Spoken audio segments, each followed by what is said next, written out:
Victoria ಆಸ್ಪತ್ರೆ ಅಂತಂದ್ರೆ ಅದು ಬಡವರ ಪಾಲಿಗೆ ಒಂದು ರೀತಿ ಅಂತಿಮವಾದಂಥ ಹಾದಿ ಹಿಡಿದಂಗೆ. ರಾಜ್ಯದ ನಾನಾ ಭಾಗದಿಂದ ಅಲ್ಲಿ ಬಂದು ಚಿಕಿತ್ಸೆಯನ್ನ ಪಡ್ಕೊಂಡು ವೈದ್ಯರಿದ್ದಾರೆ, ಕಾಪಾಡ್ತಾರೆ. ದೊಡ್ಡ ದೊಡ್ಡ ಆಸ್ಪತ್ರೆಗೆ ಹೋಗೋಕ್ಕಾಗಲ್ಲ ಅಂತಾರೆ. ಆದರೆ ಆ ಆಸ್ಪತ್ರೆ ನಂಬಿದವರ ಬದುಕು ಈಗ ಸ್ಮಶಾನದಲ್ಲಿ ಮೌನವಾಗಿದೆ. ಆ ಕುಟುಂಬ ಬೀದಿಗೆ ಬಂದಿದೆ. ಅದರ ಸಂಪೂರ್ಣವಾದಂಥ ವಿವರವನ್ನ ಕೊಡ್ತಾ ಹೋಗ್ತೀವಿ. ಇದಕ್ಕೆ ಸಂಬಂಧಪಟ್ಟಂತೆ ಮಾತನಾಡೋದಕ್ಕೆ ನಮ್ಮ ಜೊತೆಯಲ್ಲಿ ಕರ್ನಾಟಕ ನ್ಯೂಸ್ ಬೀಟ್ನ ಪ್ರಧಾನ ಸಂಪಾದಕರು ನಾಗರಾಜ್ ಅರೆಹೊಳೆ ಅವರು ಕೂಡ ಜಾಯ್ನ್ ಆಗಿದ್ದಾರೆ. ಸರ್, ಕಾರ್ಯಕ್ರಮಕ್ಕೆ ಸ್ವಾಗತ. ಒಂದು ಘಟನೆ ಪ್ರಮುಖವಾಗಿ ಮೊದಲ ಬಾರಿಗೆ ಫೆಬ್ರವರಿ 19ನೇ ತಾರೀಕು ಕೇರಳ ಮೂಲದ ವ್ಯಕ್ತಿ ಶಾವಾಜ್ ಅಂತ ಆಸ್ಪತ್ರೆಯ ಮೆಟ್ಟಿಲು ಹತ್ತುತ್ತಾರೆ. ಮುಂದೆ ನಡೆದಿದ್ದೇ ಘನಘೋರ ದುರಂತ. ಅದು ನ್ಯೂಸ್ ಬೀಟ್ನಲ್ಲಿ ಮನಕಲುಕುವಂತ ಒಂದು ಘಟನೆಯನ್ನು ನಿಮ್ಮ ಮುಂದೆ ಇಡ್ತಾ ಇದ್ದೀವಿ. ರಾಜ್ಯದ ಕರುಳು ಹಿಂಡುವಂತ ಸುದ್ದಿ ಇದು. ರಾಜ್ಯ ರಾಜಧಾನಿಯನ್ನೇ ಬೆಚ್ಚಿ ಬೀಳಿಸಿರುವಂತ ಸ್ಟೋರಿ ಇದು. ಇಡೀ ಆರೋಗ್ಯ ಇಲಾಖೆಯೇ ತಲೆ ತಗ್ಗಿಸಲೇಬೇಕಾದಂತ ಸುದ್ದಿ ಇದು.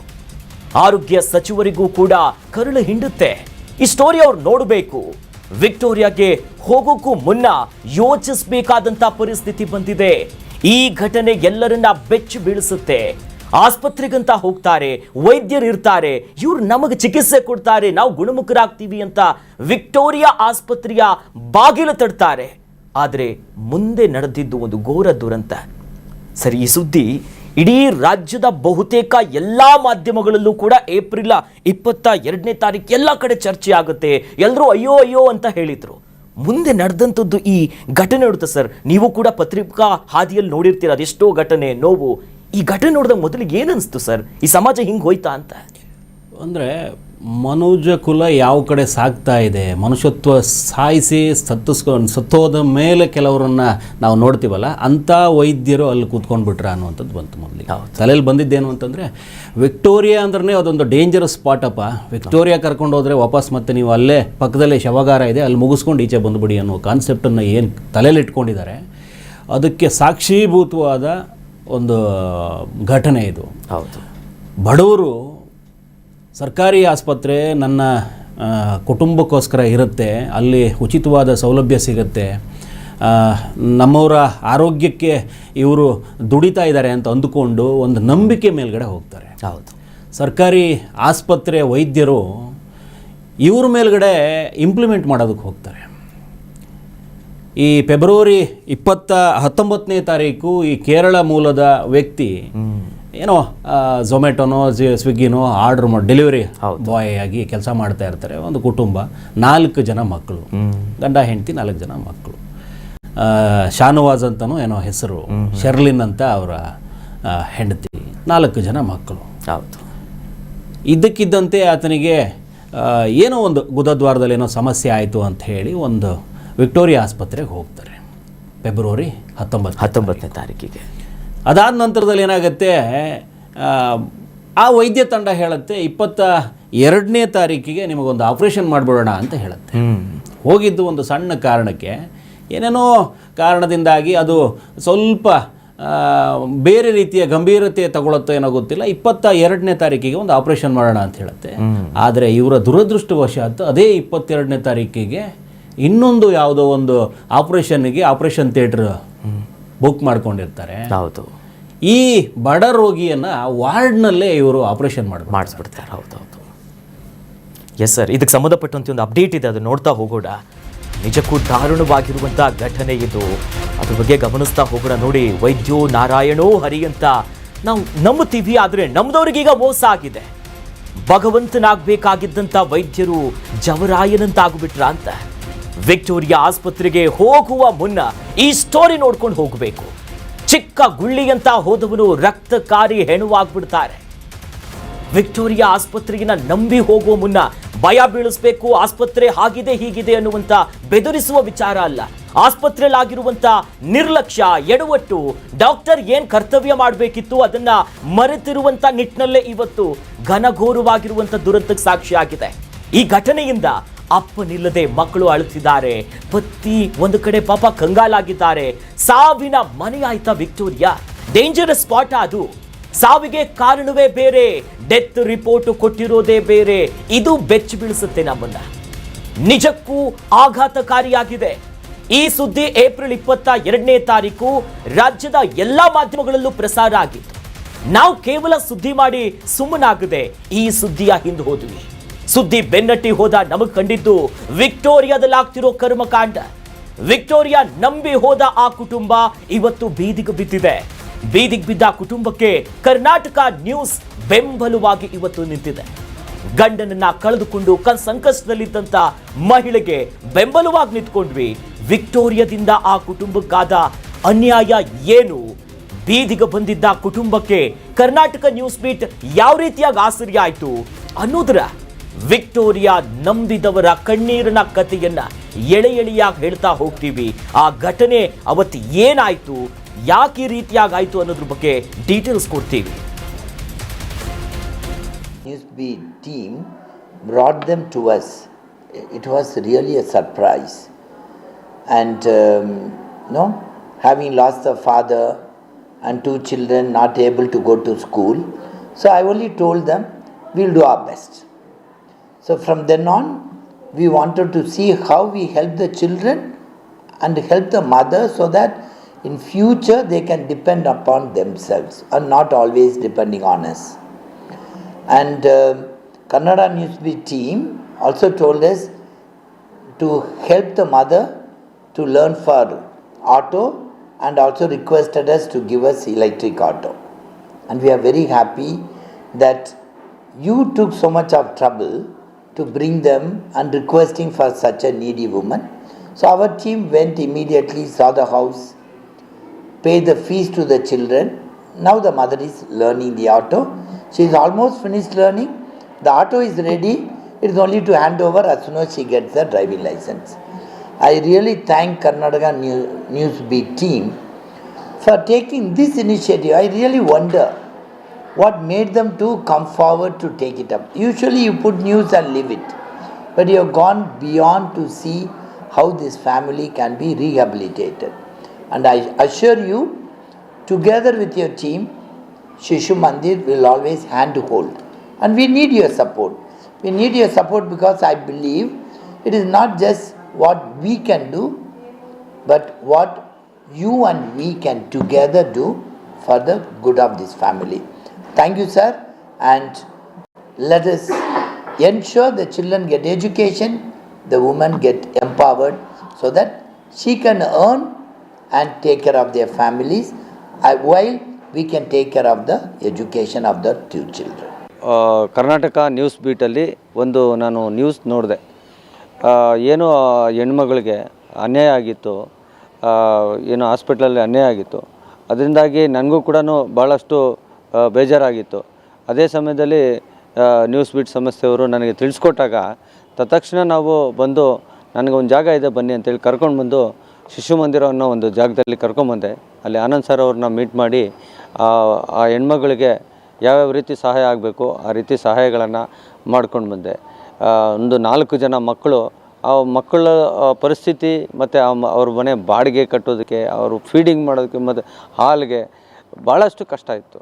ಅದರಿಂದಾಗಿ ಆ ಹೆಣ್ಮಗಳಿಗೆ ಏನಾದರೂ ಒಂದು ಮಾಡಲೇಬೇಕು ಅಂಥೇಳಿ ನಾವು ಮತ್ತು ಕರ್ನಾಟಕ ನ್ಯೂಸ್ ಬೀಟ್ ಸಂಸ್ಥೆಯವರು ಇದನ್ನು ಪಣ ತೊಟ್ಟು ಮಾಡಿದ್ದೀವಿ. ಈ ಥರ ಇನ್ನಷ್ಟು ಸಹಾಯಗಳಾಗಬೇಕಾಗಿದೆ ಹೆಣ್ಮಗಳಿಗೆ. ನಾವೆಲ್ಲರೂ ಸೇರಿ ಆ ಒಂದು ಹೆಣ್ಮಗಳಿಗೆ ಸಹಾಯವನ್ನು ಮಾಡೋಣ. ಮನೆಯವರು ತೀರೋಗಿದ್ದಾರೆ, ತುಂಬ ಕಷ್ಟ ಸ್ಥಿತಿನಲ್ಲಿದ್ದರು. 4 ಪುಟಾಣಿ ಮಕ್ಕಳು, ಒಂದು ತುಂಬ ಚಿಕ್ಕ ಮಗು, 5 ತಿಂಗಳ ಮಗು ಇತ್ತು. ಸೊ ಹಾಗಾಗಿ ಅವರು ಫ್ಯಾಮ್ಲಿ ಅಟ್ಮಾಸ್ಫಿಯರ್ ಎಲ್ಲ ಹೆಂಗಿದೆ ಅಂತ ಬಂದ್ವಿ. ಬಂದಾದಮೇಲೆ ಅವ್ರ ಮನೆಯಲ್ಲಿ ಯಾವ ಅಗತ್ಯವಿರೋ ವಸ್ತುನೂ ಇರಲಿಲ್ಲ, ಒಂದು ರೇಷನ್ ಐಟಮ್ಸು ಸಹ ಇರಲಿಲ್ಲ. ಸೊ ಕೆಲವೊಂದೇ ಈರುಳ್ಳಿ, ಅಕ್ಕಿನೂ ಸ್ವಲ್ಪನೇ ಇತ್ತು. ಸೊ ಅವರು ಹೇಳಿದ್ರು ಎಲ್ಲ ಆಸ್ಪತ್ರೆಗೆ ಮತ್ತು ಅವ್ರ ಮನೆಯವರು ತೀರೋಗಿದ್ದು ಅದಕ್ಕೆ ಖರ್ಚಾಯಿತು, ನಂಗೆ ಮಕ್ಳಿಗೆ ಕೊಡೋಕ್ಕೂ ಊಟ ಇಲ್ಲ ಅನ್ನೋ ಥರ ಸ್ಥಿತಿನಲ್ಲಿದ್ದರು. ಆಮೇಲೆ ಸರಿ ಆಯಿತು, ನೀವು ನಮ್ಮ ಶಿಶು ಮಂದಿರ್ಗೆ ಬರ್ರಿ ಅಂತ ಕರೆದ್ವಿ. ಕರೆದ್ಮೇಲೆ ಅವ್ರಿಗೆ ರೇಷನ್ ಐಟಮ್ಸ್ ಕೊಟ್ವಿ ಸರ್. ಅವ್ರಿಗೆ ಒಂದು 3 ತಿಂಗಳು ಬರೋ ಅಷ್ಟು ರೇಷನ್ ಐಟಮ್ಸ್ ಕೊಟ್ವಿ. ಮತ್ತು ಅದು ಇಲ್ಲದೆ ಅವರು 2 ಮಕ್ಕಳನ್ನು ನೋಡಿದೆ, ಅವ್ರದ್ದು ಪ್ರೋಗ್ರೆಸ್ ರಿಪೋರ್ಟ್ ಎಲ್ಲ. ಜಾಸ್ಮಿನ್ ಅನ್ನೋ ಹುಡುಗಿ ತುಂಬ ಚೆನ್ನಾಗಿ ಓದ್ತಿದ್ಲು, 81% ತಗೊಂಡಿದ್ಲು. ಸೊ ಅವ್ರನ್ನ ಓದ್ಸೋಕ್ಕೂ ಅವ್ರ ಹತ್ರ ದುಡ್ಡಿರಲಿಲ್ಲ. ಸೊ ಹಾಗಾಗಿ ಮತ್ತೆ ಅವರ ಮಗು ಯಾವ ಸ್ಕೂಲ್ನಲ್ಲಿ ಓದ್ತಿತ್ತೋ, ಆಕ್ಸ್ಫರ್ಡ್ ಪಬ್ಲಿಕ್ ಸ್ಕೂಲ್ ಅಂತ ಹುಣಸಂದ್ರ ಹತ್ರ, ಅಲ್ಲೇ ಹೋಗಿ ವಿಚಾರಿಸಿದ್ವಿ. ಈ ಮಗುಗೆ 2 ಮಗುಗೂ ಸರಿ ನಾವು ಫೀಸ್ ಪೇ ಮಾಡ್ತೀವಿ, ನೀವು ಆ ಮಗುನ ಅಡ್ಮಿಷನ್ ಮಾಡ್ಕೊಳ್ಳಿ ಅಂತ ಕೇಳ್ಕೊಂಡ್ವಿ.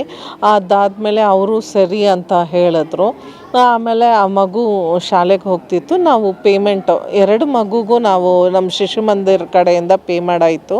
ಅದಾದಮೇಲೆ ಅವರು ಇವಾಗ ನಮ್ಮಲ್ಲಿ ಆಟೋ ಕಲಿತಾ ಇದ್ದಾರೆ. ಸೊ ಅವರು ಚೆನ್ನಾಗಿ ಕಲ್ತ ಮೇಲೆ ಅವ್ರಿಗೆ DL ಬಂದಿದ ತಕ್ಷಣ ನಾವು ಅವರಿಗೆ ಆಟೋ ಕೊಡ್ತೀವಿ ಸರ್.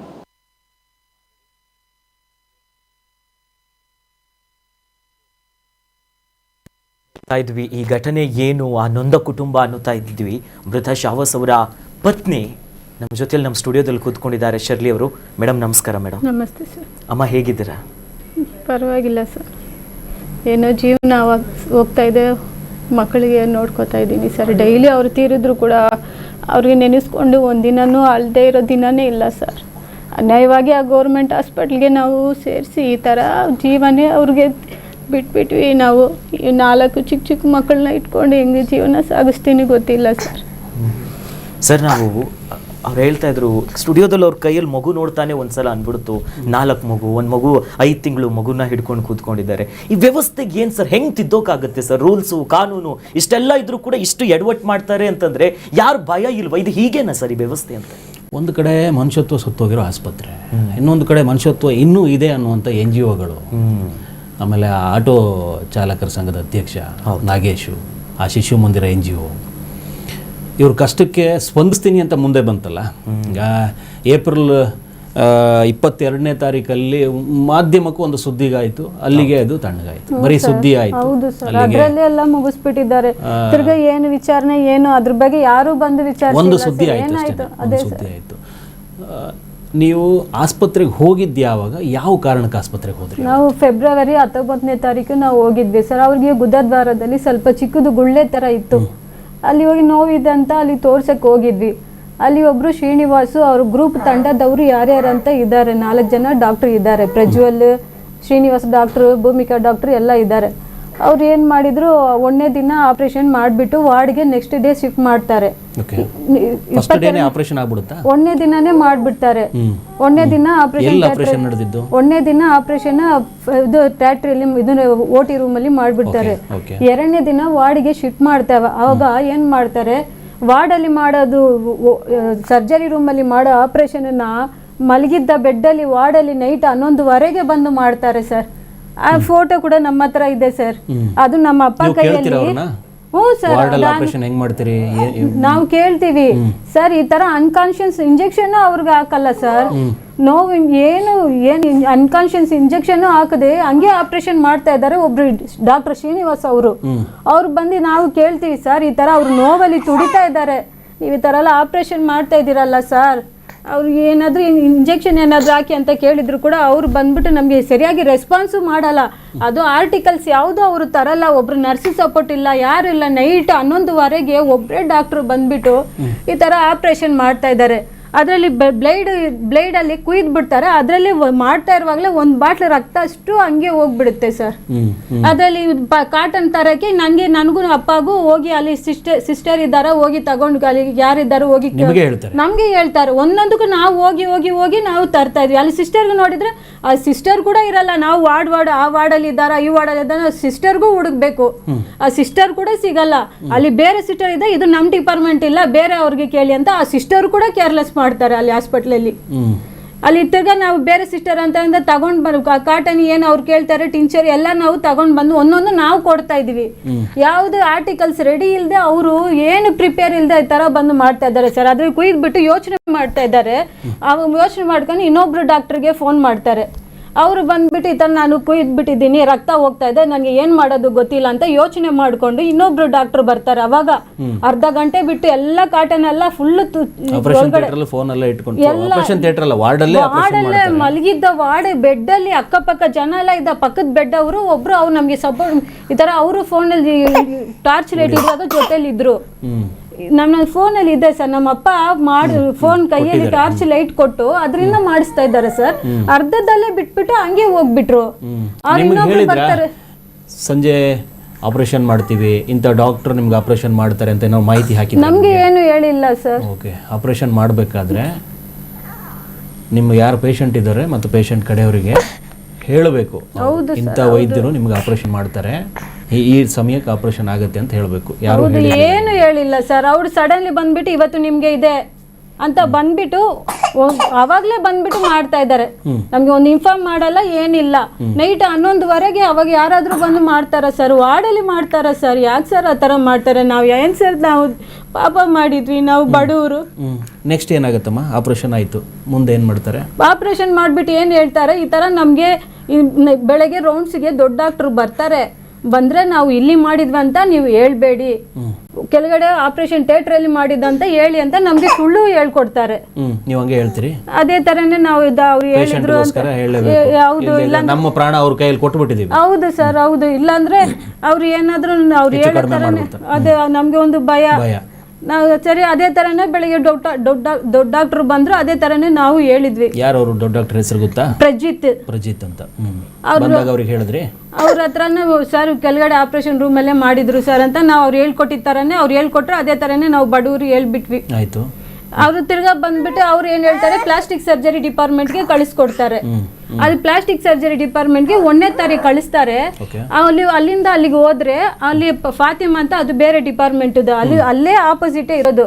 ಅಲ್ಲಿ ಫಾತಿಮಾನವ್ರು ಏನ್ ಮಾಡ್ತಾರೆ, ಇಲ್ಲೂ ಗಾಯನೇ ವಾಸಿ ಆಗಿಲ್ಲ, ನೀವು ಇನ್ನೂ ಒಂದು 10 ದಿನ ಬಿಟ್ಟು ಬನ್ನಿ ಅಂತ ಅವ್ರು ಹೇಳ್ತಾರೆ. ಆಗ ನಾವು ನೆಕ್ಸ್ಟ್ ಡೇ ಅದು 1ನೇ ತಾರೀಕಿದು ಇದೆ ಸರ್. ಡಾಕ್ಟ್ರೇ ನಿಮ್ಗೆ ಅಲ್ಲಿ ಹೋಗಿ ಅಂತ ಹೇಳ್ತಾರೆ, ಇನ್ನೊಬ್ಬ ಡಾಕ್ಟರ್ ಈಗ ಇನ್ನೂ ವಾಸಿಯಾಗಿಲ್ಲ ಅಂತ. ಹೌದು ಸರ್, ಹೌದು ಸರ್, ಇದೆ ಸರ್, ಅದು ಡಾಕ್ಯುಮೆಂಟ್ ಸಮೇತ ನನ್ನ ಹತ್ರ ಇದೆ ಸರ್. 1ನೇ ತಾರೀಕು ಶ್ರೀನಿವಾಸ್ ಡಾಕ್ಟ್ರು ಅಲ್ಲಿ ಪ್ಲಾಸ್ಟಿಕ್ ಸರ್ಜರಿಗೆ ಕಳಿಸ್ಕೊಡ್ತಾರೆ. ಇದು 1ನೇ ತಾರೀಕು ಆದ್ಮೇಲೆ ತಿರ್ಗಾ ಇವ್ರು ನೋಡಿದ್ರೆ ಅದು 1ನೇ ತಾರೀಕು ಅವರು ಮಾಡಲ್ಲ, 2ನೇ ತಾರೀಕು ಅಂತ ಹೇಳ್ತಾರೆ. ತಿರ್ಗಾ 2ನೇ ತಾರೀಕು ನಾವು ಹೋಗ್ತೀವಿ, ಅದು ಫೈಲ್ ಅಲ್ಲಿ ಇದೆ. 2ನೇ ತಾರೀಕು ಹೋದ್ರು ಅವಾಗನು ಅವರು ಮಾಡಲ್ಲ, 1ನೇ ತಾರೀಕು ಕಳಿಸ್ಕೊಡ್ತಾರೆ. ತಿರ್ಗಾ ಅವ್ರ ಹತ್ರ ಮಾತಾಡ್ಬಿಟ್ಟು ಫೋನಲ್ಲಿ ನೋಡಿ ಈ ಫಸ್ಟ್ ಈ ತರ ಇತ್ತು, ಫಸ್ಟ್ ಈ ತರ ಇತ್ತು ಫೋನಲ್ಲಿ. ನೋವಲ್ಲೇ ಇದ್ರು ಸರ್, ಅವರು ನೋವಲ್ಲೇ ಇದ್ರು. ಅವ್ರಿಗೆ ಆಗಿಲ್ಲ ಅಂದ್ರೂ ಕೂಡ ಹಂಗೆ ಕಳಿಸ್ತಾ ಇದ್ರು ಅವರು. ಆ ಸಮಯಕ್ಕೆ ಪ್ಲಾಸ್ಟಿಕ್ ಸರ್ಜರಿ ಏನಾದ್ರೂ ಸರಿಯಾದ ಸಮಯಕ್ಕೆ ಆಗಿದ್ರೆ. ಹೌದು ಸರ್, ಹೌದು. ಆ ಸಮಯಕ್ಕೆ ನಾವು 6 ಸಲ ಪ್ಲಾಸ್ಟಿಕ್ ಸರ್ಜರಿಗೆ ಹೋಗಿದ್ದೀವಿ ಸರ್. ಆ ಡಿಪಾರ್ಟ್ಮೆಂಟ್ಗೆ ಮಾಡಿಲ್ಲ, ಒಂದು ಸಲನೂ ಮಾಡಿಲ್ಲ. ನನ್ನ ಹತ್ರ ಒಂದೊಂದು ಡಾಕ್ಯುಮೆಂಟ್ ಇದೆ ಸರ್. ಹೌದು ಸರ್. ಇದು 1ನೇ ತಾರೀಕು ನಮ್ಗೆ ಬರೆದು ಕಳಿಸ್ತಾರೆ. ಮೇಲೆ ಇದೆ 1ನೇ ತಾರೀಕು ಪ್ಲಾಸ್ಟಿಕ್ ಸರ್ಜರಿಗೆ ಕಳಿಸ್ಕೊಡ್ತಾರೆ.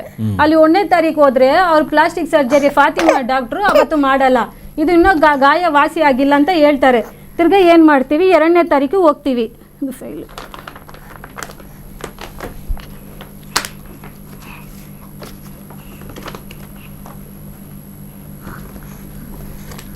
ಇದು ಎತ್ಕೊಳ್ಳಿ ಸರ್.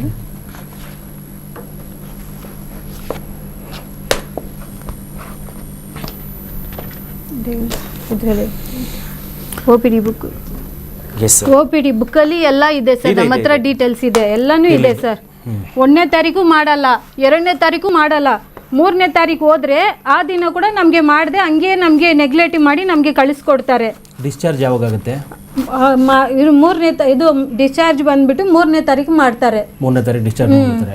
ಗುಣ ಆಗಿದ್ರ ಅವಾಗ? ಇಲ್ಲ ಸರ್, ರಕ್ತ ಸೋರ್ತಾ ಇರುತ್ತೆ. ರಕ್ತ ಸೋರ್ತಾ ಇದ್ರೂ ಡಿಸ್ಚಾರ್ಜ್ ಮಾಡಿದ್ರೆ ಬಲವಂತವಾಗಿ ಭೂಮಿಕಾ ಡಾಕ್ಟರ್ ನಾವು ಎಷ್ಟೇ ಹೇಳ್ತೀವಿ, ಮೇಡಮ್ ಈ ತರ ಅರ್ಧದಲ್ಲೇ ನೀವು ಕಳಿಸ್ಬಿಡ್ತಾ ಇದ್ದೀರಾ ಅಂದ್ರೆ ಡಿಸ್ಚಾರ್ಜ್ ಸಮ್ಮರಿಯಲ್ಲಿ ಅವರು ಒಬ್ರು ಟ್ರೀಟ್ಮೆಂಟ್ ಮಾಡ್ತಾ ಇದ್ದವರು. ಶ್ರೀನಿವಾಸ್ ಅವ್ರ ಜೊತೆ ಭೂಮಿಕಾನು ಅವರು ಈ ತರ ಡಿಸ್ಚಾರ್ಜ್ ಸಮ್ಮರಿಯಲ್ಲಿ ಅವ್ರು ಸೈನ್ ಮಾಡಿ ಕೊಟ್ಟಿರೋ ಪೇಪರ್ ಕೂಡ ಇದೆ. ರಕ್ತಸ್ರಾವ ಆಗ್ತಿರತ್ತೆ, ಆದ್ರೂ ಕೂಡ ಇವ್ರು ಬಿಟ್ಟು ಕಳ್ಸ್ಕೊಡ್ತಾರೆ. ಹೌದು, ನಾವು ಎಷ್ಟು ಹೇಳ್ತೀವಿ ಸರ್. ನಾವು ಎಷ್ಟೇ ಕೇಳಿದ್ರು ಕೂಡ ಅವ್ರ ಭೂಮಿಕಾ ಡಾಕ್ಟರ್ ಏನ್ ಮಾಡ್ತಾರೆ, ಈ ತರ ನೀವು ಅರ್ಧದಲ್ಲೇ ಕಳಿಸ್ತಾ ಇದ್ದೀರಾ ಮೇಡಮ್, ಮನೆಗೆ ಹೋಗಿ ಏನಾದ್ರು ಆದ್ರೆ ಹೆಚ್ಚು ಕಮ್ಮಿ ಆದ್ರೆ ನಾವ್ ಏನ್ ಮಾಡೋದು ಮೇಡಮ್ ಅಂತ ಭೂಮಿಕಾ ಡಾಕ್ಟರ್ಗೆ ಎಷ್ಟೋ ಕೇಳ್ತೀವಿ ಸರ್. ಕಾಲಿಗೆ ಗಿಳಕ್ ಬಿಡ್ತೀವಿ ಸರ್. ಕಾಲಿಗೆ ಬಿದ್ದರೂ ಕೂಡ ಭೂಮಿಕಾ ಡಾಕ್ಟ್ರು ನಮಗೆ ನಮ್ಮ ಮಾತನ್ನ ಅವ್ರ ಕಿವಿಗೆ ಕೂಡ ಕೇಳಲ್ಲ. ನಮ್ದು ಕೆಲಸ ಮುಗ್ದಿದೆ, ಈ ಬೆಡ್ಗೆ ಬೇರೆ ಪೇಷಂಟ್ ಬರ್ತಾವೆ, ಇಲ್ಲಿ ನೀವು ಇರೋದು ಬೇಡ ಅಂತ ನಮ್ಮ ಐಟಮ್ಗಳು ಕೂಡ ನಮಗೆ ಪ್ಯಾಕ್ ಮಾಡಕ್ ಕೂಡ ಬಿಟ್ಟಿಲ್ಲ ವಸ್ತುಗಳನ್ನ.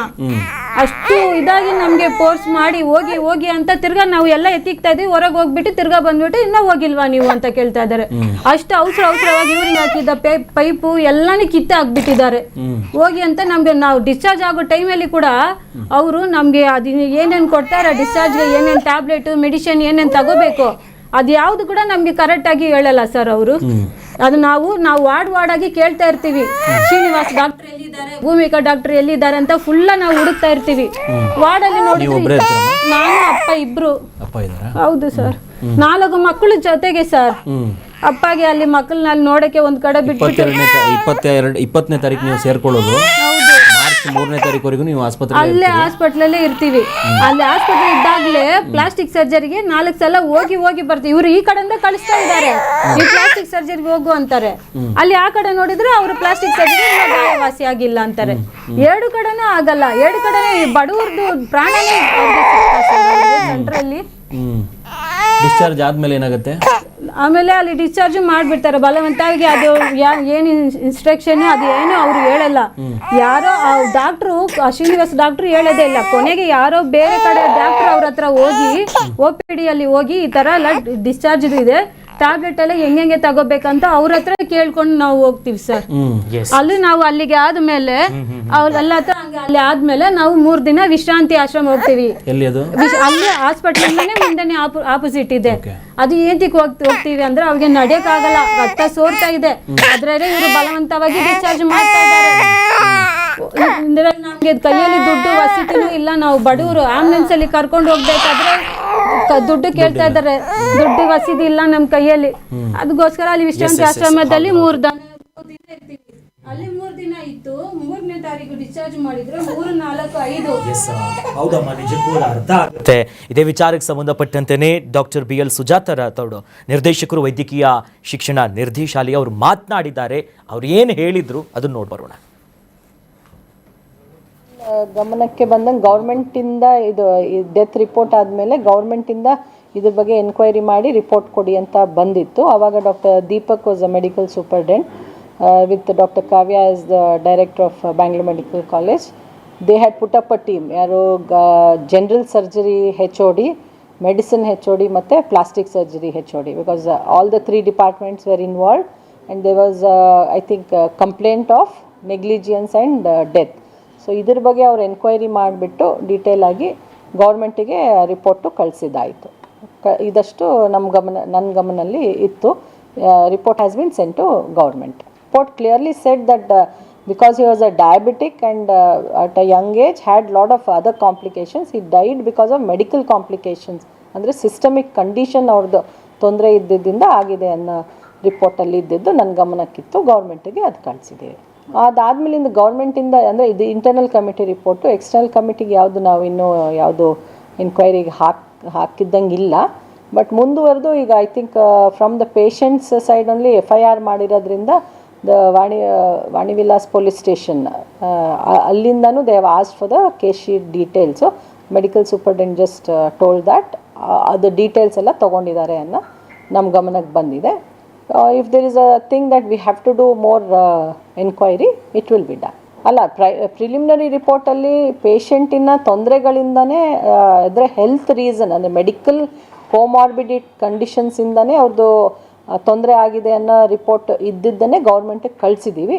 ಮುಂದಿಂದ ಅಲ್ಲಿಂದ ಏನು ಡೈರೆಕ್ಷನ್ಸ್ ಬರುತ್ತೆ ಅದನ್ನು ನೋಡಿ ಮುಂದೆ ಏನಾದರೂ ಕಮಿಟಿ ಮಾಡಿ if there is a clear cut negligence we have so many other levels of ಎನ್ಕ್ವೈರಿನೂ ಆಗುತ್ತೆ. ಪುನಃ ಬೇರೆದು ಏನೇನು ಮಾಡಬೇಕು ಅದನ್ನು ಮಾಡೋಕ್ಕೆ government will take the responsibility.